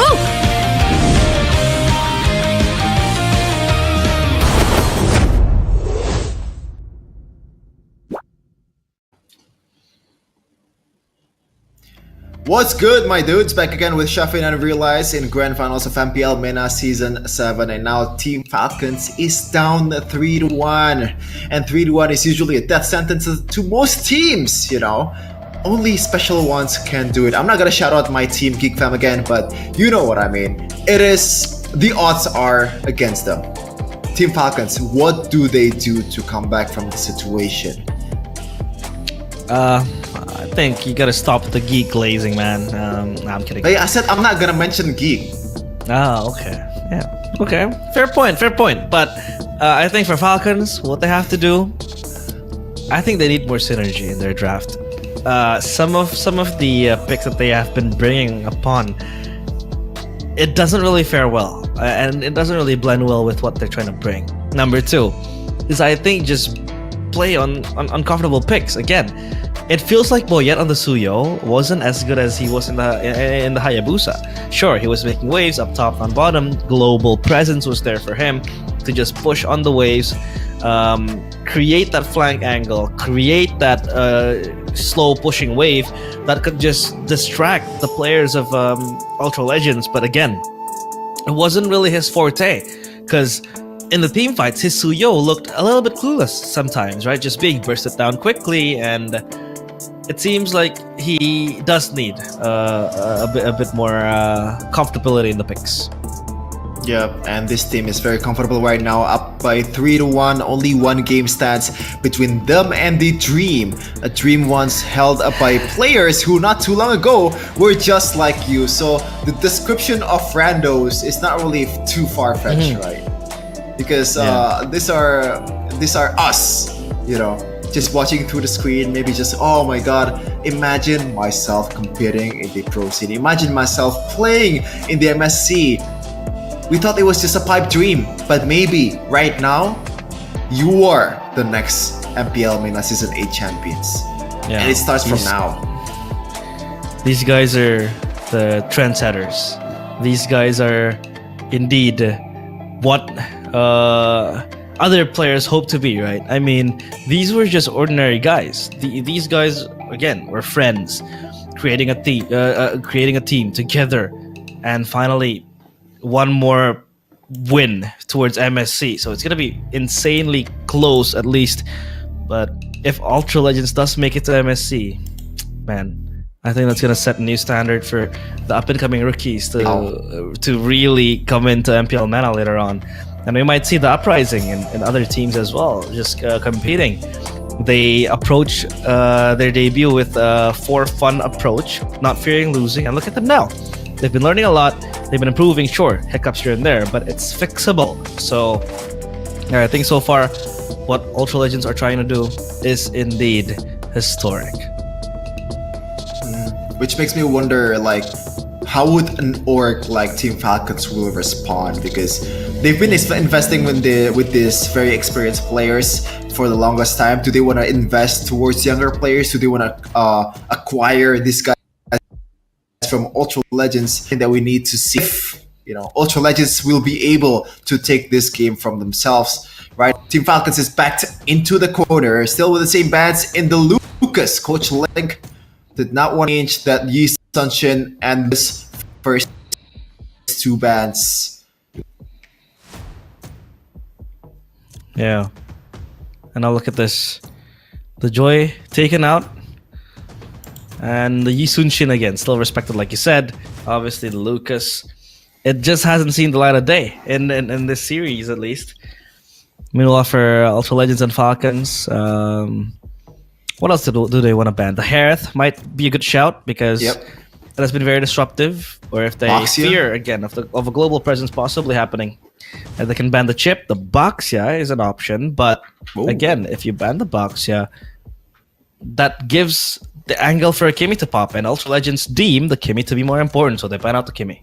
Yeah, interesting maneuver here from Ultra Legends, but maybe we can really rule out that it's still gonna be a Harith ban in the third ban here for Ultra Legends, knowing that the Baxia is available. Matilda is finally banned for Team Falcons, so they're going into the right direction from my perspective, or at least what I thought. Now, Ultra Legends, I gotta say, I still prefer the Baxia ban over the Harith.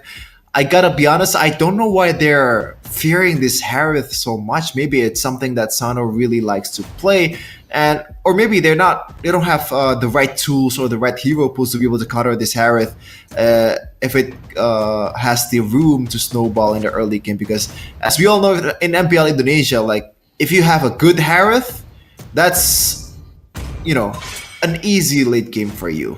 Maybe Sano is the case also in this match, but Baxia is getting banned by Coach Drew. And the Baxia is still respected. So at least now, the Harith is free. They might first pick the Harith, right? No Baxia threat. This could be a jackpot for Falcons if they want to take the Harith on towards themselves. And they will go for the Harith. Okay. That's free real estate. Wow. Okay. We're gonna see like what makes this hero banned 3 times or like 4 times before this if it's used by Sano, and right away the response is gonna be the chip and also the Fredrin. This is back on typical the utility jungler Fredrin. You cannot go wrong with picking early Fredrin because you have a setup, you have a body in the front, you have a good jungler also to clear the Lord and clear the turtle. The 50-50 is going to be favorable towards you, so it's a matter on how you supply this Fredrin with enough damage from the back if you want to play it that way. But with the chip being picked, you mentioned this a lot, realize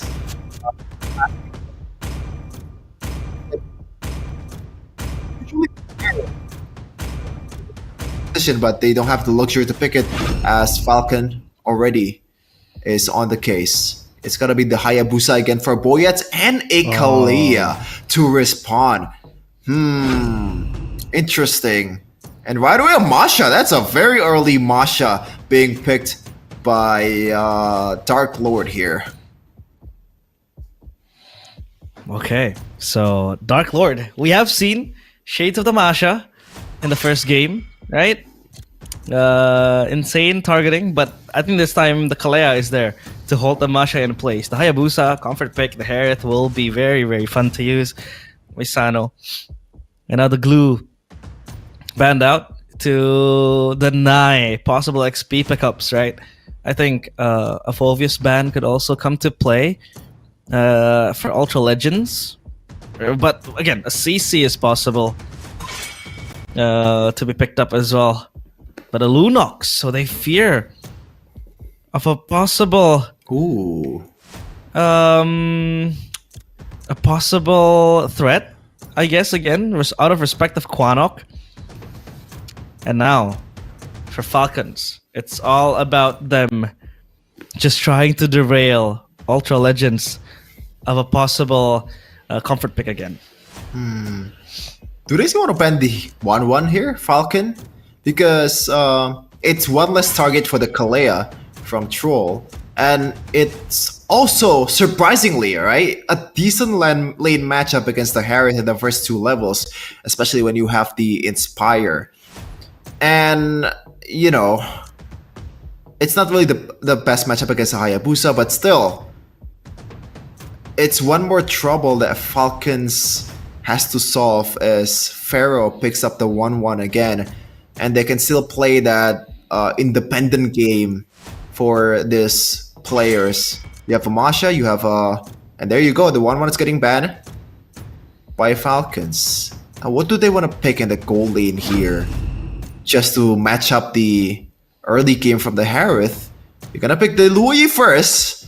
It might seem great, they have 2 teleportation, but sometimes in MPL Indonesia, this kind of things can overwhelm you and makes you a bit more, too decisive on what do you want to go for, which team fight do you want to appear on. I think this time around they have the Luo Yi to be a curveball effect again. Just with the teleportation plays up and down. But Falcons, they have to be wary of that. And even if they do pop the diversion, I mean, the Harith is there. On standby, playing defensively. The Hayabusa as well is a defensive tool to play back and forth. The Kalea is also going to be very strong. And the Phoveus Farsa pickup. A good combo to end up the draft for Falcons. I mean, they have poke, they have front to back, they also have dive, and they have sustainability in the Harith. And now it's up to Ultra Legends to close out the XP, I suppose. No, not the XP, the marksman. And yeah, gold lane goes to Granger. So Granger Harith, a matchup that isn't really favored for the Harith in the early game, but once the Harith hits level 4, I think the Granger will have a hard time. A whole lot of damage coming in from both parts, man. This is gonna be a very chaotic game from both, especially with how many teleportation that Ultra Legends have here with the diversion and also the shortcut. Hopefully it won't overwhelm them and makes the win con not clear for them. For the Team Falcons though, back again with Kalea, it's very simple. You just get one and kill them and try to win the team fight with numbers advantage.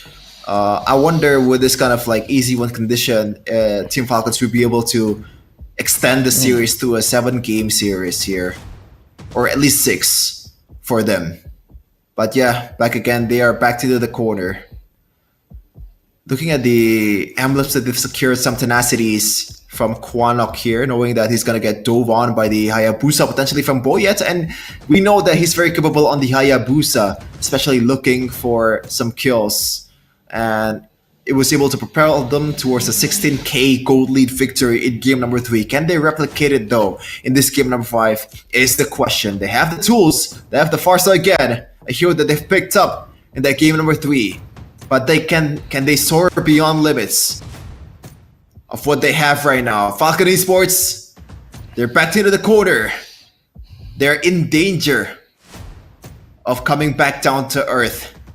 Will they be able to extend the series against Ultra Legends? We'll have the answer right here in the Land of Dawn. The Land of Dawn will be the witness of whether Ultra Legends will go down in history, or will it be witness of the Falcons soaring high again, spreading out their wings and becoming the representative of MENA in MSC 2025. Ultra Legends 1 game away of getting the ticket to Riyadh. And now, it's all about comfort. It's all about how they can really deal with the early game pressure coming in from Ultra Legends, because the Fredrin is going to be strong as well. The chip teleportation also enables them to create flank angles that could possibly be hurting towards Falcons. And this Luo Yi early will also have that hope that is very, very scary to deal with. Yeah, Little Wonder taken by Team Falcons there. It's gonna be interesting to see what's gonna be the interaction here in the top lane for the XP lanes. Boy getting dove on and stole a small camp there to late early level 4 for Throwboy. So good job coming in from Troll and Coffin to just put some pressure on towards Throwboy. Dark Lord again with the Swift Boots.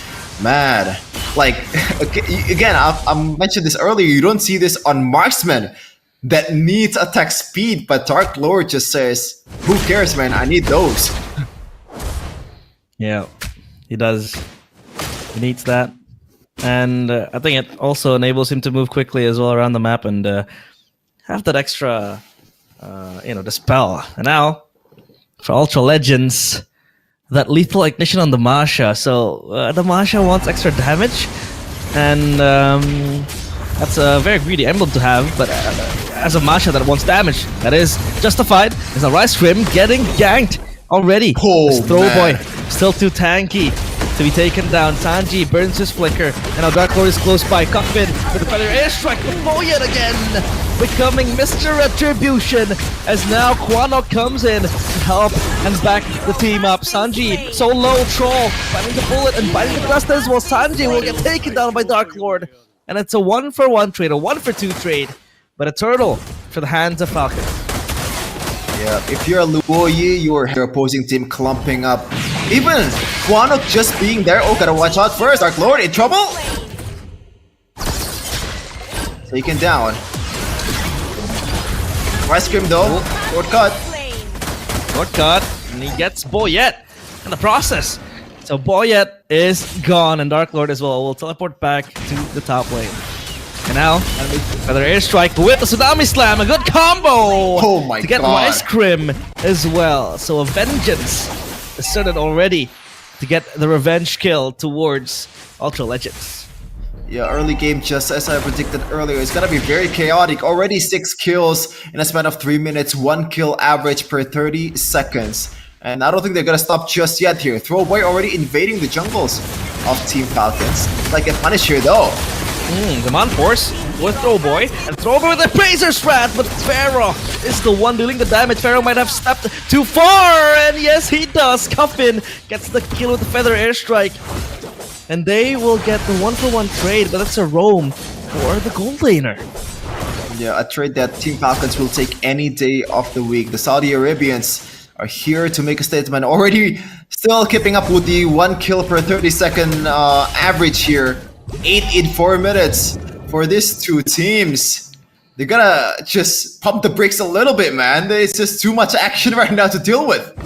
Especially if you want to win the game, you just gotta focus on the objectives a bit more. Now, diversion towards the side bushes. Uh-oh, the taunt connects towards Troll, and Troll with the Tsunami Slam brings Throwboy on towards the turret, but it doesn't matter! Still though, Cuffin gets the kill, and Dark Lord joins the fight with the shortcut as well, but he has to flicker back. Now Boyet is here, the shadow kill on towards the backline. Sanji jumping in with the demonic pursuit, but no! It's Sano getting the kill towards Quanok, and they will re-aggress to the turtle. Once again, the backliner of Ultra Legends overstaying their welcome. Yes, you have the shortcut to start the team fight earlier than Team Falcons, but you don't have enough time to stay that long and not getting punished by the rotating Sanji and Boyets.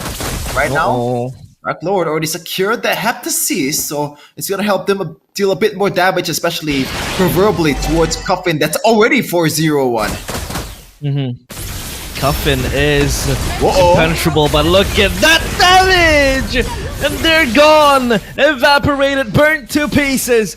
As the mirror shatters, and Falcons, they have all the lead they need. Quanok is here, late to the party, but he might be the next on the chopping block. The shadow kill to exert more damage for Boyet, but Sano will be the one to pick up Quanok's dead body.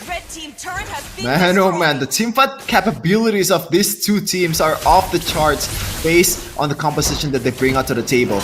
Looking at the items right now, look at the emphasis towards the physical defense with a lot of Dreadnought armor from the Chip, from the Brethren, even for the Phobias as well. So they know that this skill damage is gonna come through in this early game for Pharaoh and for the Hayabusa already. Towards the Antikyras, Throwboy will take more damage more than ever right now in this early of a game. Now Troll going back, Throwboy still waiting here. But we have Mr. Leo on live stream.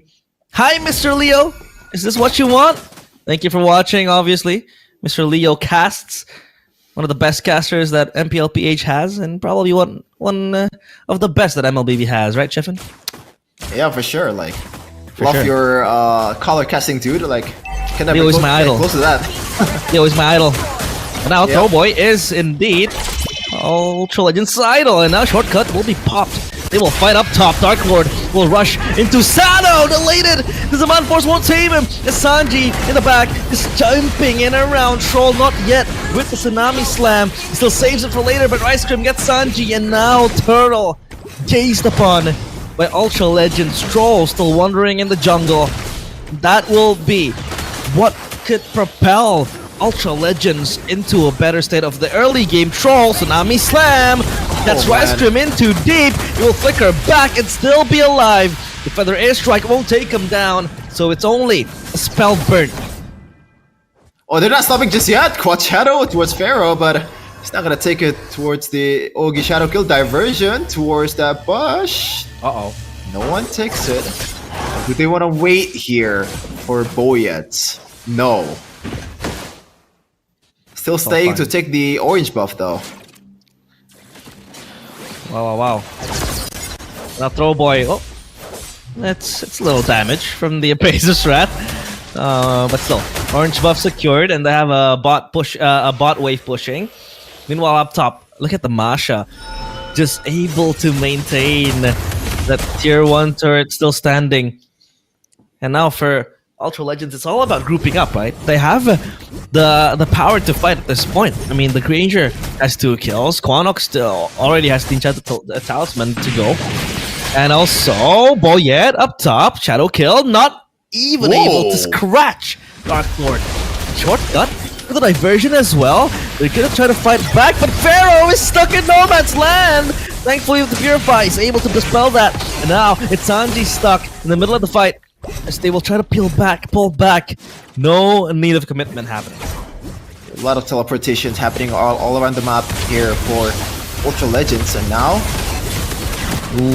one force, no boy, caught, but Pharaoh will get troll. As Pharaoh also claims the Sea Halberd will want to have that extra healing reduction. Yep. Looking at the economy and also the gold lead here, you can see some disparity on the jungle and also the as expected. We have Hayabusa and also on its own, on her own, just soloing in the long lane, and the fact that he has or she has the diversion and the shortcut will make her job much more easier here. Mai Shiranui will have all of the avenues in the world to take this turret and not being punished. Whoa. Tsunami Slam! Quanok deleted! Shortcut to the back, and Troll will have to eat the Appraiser's Wrath. Dark Lord has cuffed to his name, and Throwboy will exert his damage forward. Tano pops his on, forced to play safely, but it's Boyet still over ambitious again. But look at that Dark Lord. He has only one man in his death note, and that man is Cuffin. As now they stare at the Lord. This is a possible Lord in the hands of Ultra Legend. Yep. This is getting hard for Boyet right now. He has the angle though, but right now he's getting bursted down. Oh no!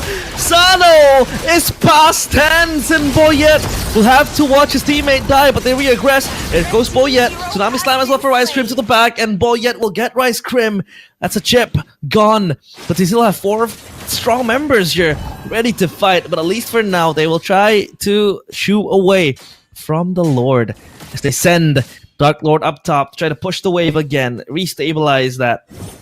And now the Lord will try to respawn, reset again. Feather Airstrike to clear the wave and push Quanok back.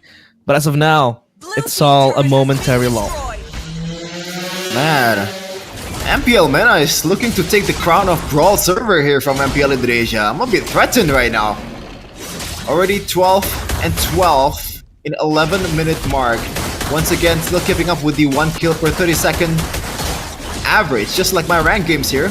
Already half HP from the Lord. Ken Boyet gets in and take this one from Throwboy. Oh, Troll with the Tsunami Slam! But it's Pharaoh to secure the Lord, and Pharaoh with the kill as well. Dark Lord will get Cuffin. Look at them. They're blitzing this. They're rushing into the back. No flank angle to be opened, but at least they get the Lord. They get 2 kills, even 3 kills. Only Throwboy gone, but Tano is rushed down by a woman with 2 fists from Northern Vale. And it's all but sure that Ultra Legends will open the base for themselves. The Holy Defense will pop though. They will be pushed back, and this might come to a halt. But Boyet is there to stand strong for his team. Look, this is looking really fine for Ultra Legends right now. They have 5k gold lead, and they can just pretty much erase all this base, all these turrets from Ultra Legends' hand. I don't think it's gonna take anyone. Even Boyet actually takes a lot of beating from the hands of Dark Lord. Wow. Again, Desperation shadow kill. But look at Rice Cream, he has the shortcut, they will jump in and just brawl at you. Pero gets the kill to Troll, and that's a Sky Piercer popped as well. Dark Lord getting Sanji, it's Sano screaming in pain. Agony is in their eyes as Falcons, they will get their wings clipped. It's the Dragons, it's Ultra Legends roaring to life and roaring to MSC. 5 randoms making a name for themselves, and history etched for the players of Ultra Legends. Your champions of MPL MENA Season 7, and welcome to MSC 2025. The ultimate Cinderella story from this actual Ultra Legends. Congratulations once again! You have soared beyond your limits. MPL MENA Season 7 champion against the mighty Team Falcons. They have done it, and they've etched their names to the history books of the MENA region. No, in Mobile Legends history. Wow. Wow. A band of friends, a group of friends sharing the same connection through a bond in the land of Dawn. They were no-namers before this. They made their debut in MPL MENA Season 7 this season, but they made it through. They pushed all the way into the grand finals, taking down one of the giants of the MENA region. The Falcons, known for soaring high. Only one team that was able to cut off their wings, and that team is Ultra Legends. But what is bigger than a Falcon? A dragon. An Ultra Legends dragon. Congratulations. My goodness, I did not expect it to end the way it did. You expected 4-0 realize. That's true. Falcons took one from Ultra Legends, but that was mad. Imagine being in their place, the euphoria, the relief that you got, and also this sense of being the champ, being underestimated, being doubted by everybody and proving them wrong. Ultra Legends, this is your story. This is your book. And the script is amazing. Looking at the game highlights earlier, early game was kinda rough for both teams. It was left and right. Lows being traded. It was 1 kill on average of 30 seconds for both teams. There were a lot of overextension that they should fix if they're gonna make a noise in the grand stage of MSC. But overall, this is a victory to be celebrated. They're not gonna sleep tonight. I mean, look at the composition again, right? They have a Luoyi, they have a Chip. Again, sometimes the consensus is that if you have way too many global presence, it makes you overwhelmed.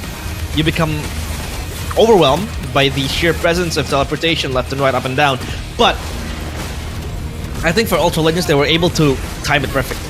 They used the diversion to send Dark Lord up top to clear the waves, get a split push, get a segue play going on, and then you can rejoin with a shortcut. And multiple times, Dark Lord on this Masha is insane. Look at his targeting. He's only focused on Coffin. He's only focused on getting Sano. He solo killed Sano in that instance. Sano was equipped with the Zaman Force, but still he pushes on through. He doesn't give a single damn. And that last push was so satisfying for Ultra Legends. Look at them just recalling in the base. They didn't give a single damn.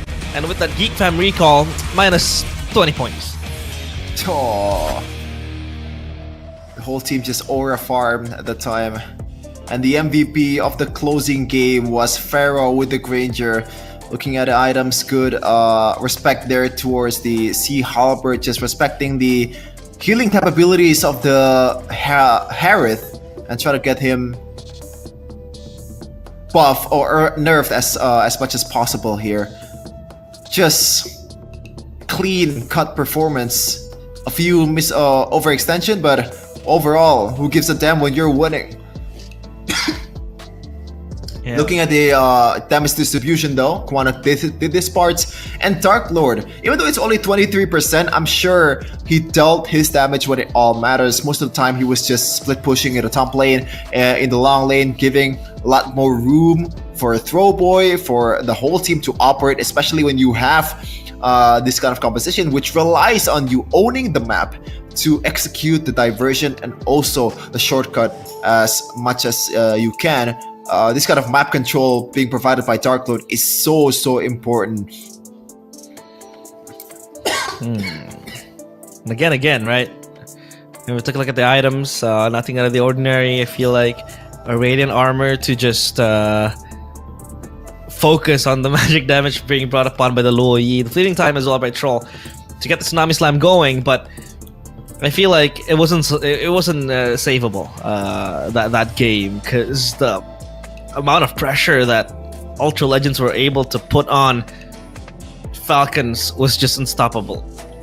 They were basically everywhere. I mean, with the global presence that they had, surely they would do just that, but taking into account the individual plays, the pocket picks, the cheese strats, like this Masha right here, just pummeling on through the back line of Falcons, that was just done. I mean, how do you bypass a Kalea and then a Hayabusa and then go straight through the Harith and the far side? It's insane as a Masha. So I think that was one of the trump cards that Ultra Legends had that really gave them the win as well. Yeah, the thing is, when you're using Masha, when your HP bar is depleted, you get this kind of anti-CC, so you don't get CC'd anymore once you're getting executed by the Tsunami Slam. Hence, you know, you didn't get targeted at all by the Kalea, which makes sense for Team Falcons because they have better targets to approach for. And this is one of the guys, Pharaoh. Fortunately though, he rocked the Purify, so he's less vulnerable to the engages coming in from the opposing team, except for the Hayabusa. But yeah, once again, congratulations for Ultra Legends. I just love seeing these kind of stories, man. The Cinderella stories, like out of nowhere, just formed a new team and somehow taking the league by storm, taking it all for yourself, and you have this chance to compete in a $3 million tournament in 31st of July. I can't wait to see Throwboy against Kyrie. Oh. Right? Oh. Nah, I'm kidding. Onyx has to first go to MSC. And number 2, Ultra Legends has to make it to the wild card. And 3, just hope that they meet in group stages. But of course, a quote from Ultra Legends. Ultra Legends did it. Belief and trust turn a dream into reality. And that's a lesson everyone needs to learn. Obviously, people talk about talent. People talk about skills. I mean, it's there. But when you don't have the belief, when you don't have the trust, when you don't have the grit, the defiance, the courage to keep on going, you're not really gonna move anywhere, are you? And this is what Ultra Legends had. They had everything trusted from the get-go. They said it themselves. They don't fear losing, and this is what not fearing losing does to you. It gives you lessons, and it gives you a lot of things to learn. And I'm pretty sure that's where they peaked, right? Against Falcons, winning it in the grand finals. Their ceiling is still high. MSC's right around the corner, so yeah, it's gonna be interesting. Yeah, for Ultra Legends, they're gonna compete in the MSC right away. For the second placer, Team Falcons, they're gonna actually compete in the wild card. So all of you Team Falcons fan out there, you can still cheer for your team for the possibility to make it to the main stage in MSC. So don't get your hopes dimmed just yet. There's still once again, as the Ultra Legends team said, miracle does happen. This is one of those. Yeah, miracles do happen, and this wasn't just a miracle though. This was a hard something like a work in progress, right? This was hard work. This was sweat. This was blood, tears, all into one. And now, of course, what Ultra Legends did today is more than a win. It's a story that must be told, a blueprint that will shape the future of MPL MENA. And obviously, it's a blueprint. We talked about this. Like, this win, this victory that Ultra Legends were able to carve, will inspire a lot of the upcoming talents to possibly come out of their shells and work hard and possibly match what Ultra Legends are able to bring to the table, right? These guys, again, are 5 random players with a bond of friendship. Maybe a few has the experience, like Rice Cream, for example. But as a core team, I mean, Throwboy himself wasn't even seen in the MPL scene in MENA, and now he's here, just wreaking havoc and being the champion, obviously, of MPL MENA. This will inspire a lot of the upcoming young players to deliver even more. Yeah. Back to your point earlier, fake it till you make it. The confidence has to be there, man. Even as an athlete, you gotta have to deceive yourself before you deceive other opponents that you're the best. You know, you gotta have that irrational confidence, is the term that I really like to use when you're depicting these athletes in their respective competition. You gotta be able to just, you know, make yourself in a way deluded that you're gonna do it. Otherwise, no one's gonna believe it, because you came from out of nowhere. You came from literally nothing. No org is backing you up. You don't have the amount of resources that other big orgs have, and now you are here to make it until the end, or at least you have the chance to make it until the top in MSC. Yeah, and yeah, it's a beautiful way to close out MPL MENA Season 7. It has been a very, very interesting season. Obviously, Ultra Legends, they won the regular season, and now they won MPL MENA as a whole. But obviously, these are your lucky winners of the discussion segment, where we had conversations up in the live chat. And these are the 5 lucky winners up on the screen so far. I'm not gonna read out. That's a lot of numbers, and I'm not good with maths, so I'll leave it to Cheffin. Cheffin is a postgraduate for maths.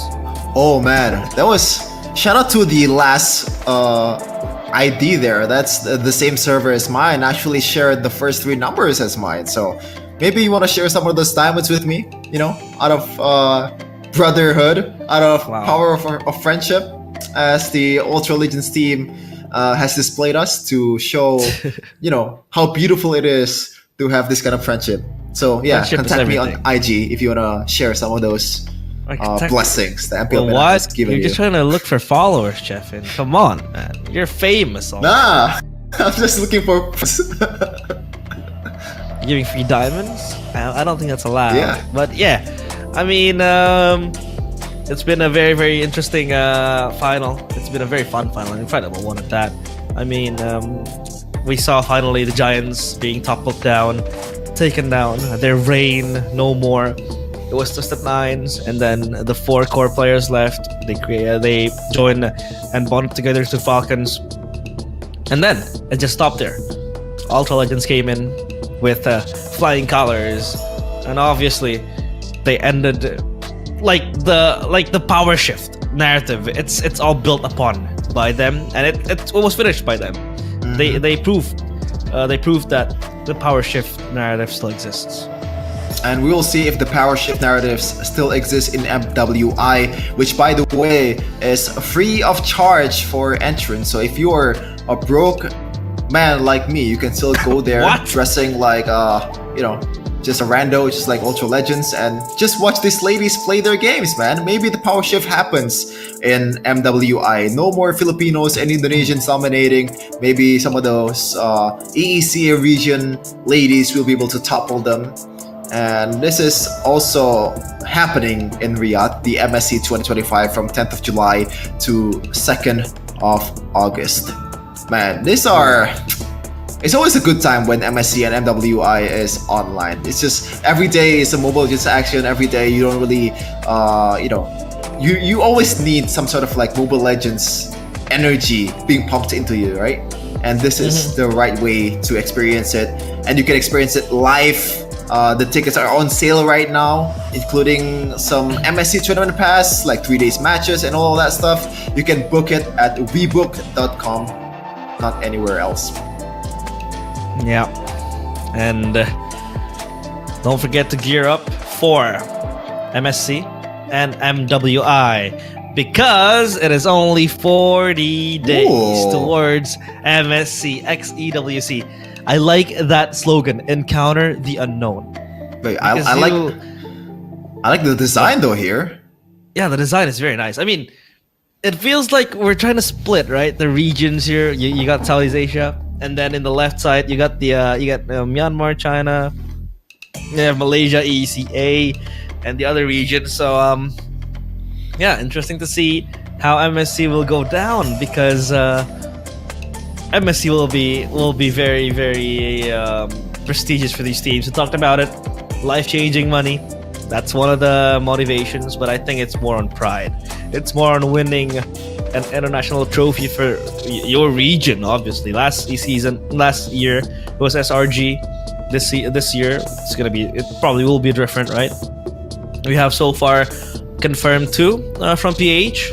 It is TLID and Onyx PH. Obviously, Onyx, they have to qualify. Yeah. And there are some teams that's already secured a spot in the MSC2. It's CFU Gaming from MPLKH, Aurora Turkey from MTC. We still have to wait for MPL Latam Grand Finals and MCC Grand Finals. There's some pretty good names out there. Seoul Esports from Indian org that's handling the NA region. This is something that we didn't really see coming. BTK being transformed into Seoul Esports, and hopefully they will be able to noise, because it has been some disappointment streak from the NA region after their brilliant run in M3. Hopefully this is gonna be the turnaround, and also the turnaround for all the other regions out there, man. We were like, even us as Indonesians, we're kind of tired of it being either Philippines or Indonesian. Well, let's be honest here, it's mostly Philippines. We're getting tired of it. So time to power shift as the MPL MENA region did in this season. Yeah, I think I like the power shift narrative that was brought upon by MPL MENA and Ultra Legends as well, right? They have been proven to be the dark horses, but they won the entire thing. So I think that could happen in MSC as well. A power shift maybe from PH to another region, because so far PH has been seen as the strongest region. In conjunction to international events and winning domestically, right? I mean, Onyx PH, a different breed of monster, TLPH as well. So that's a possibility that the power shift can happen. When looking at the playoffs that's already happened, they've already secured 2 spots for the MSC for the PH representative. Those 2 teams that qualified, now I realize that looks just a little bit scary, Maybe setting some Jeepers Creepers down to your, make you goosebumps a little bit late into the night. But as we are right now in Indonesia, very late into the night, already 2:20. So thank you so much for all of you guys that's already watching MPL MENA Season 7 Grand Finals. It has been a fun time, and it's an honor for us to be able to cast this tournament. Chef in and realize we are signing out, and do not forget to watch the next tournaments of Mobile Legends Bang Bang everywhere. Bye-bye.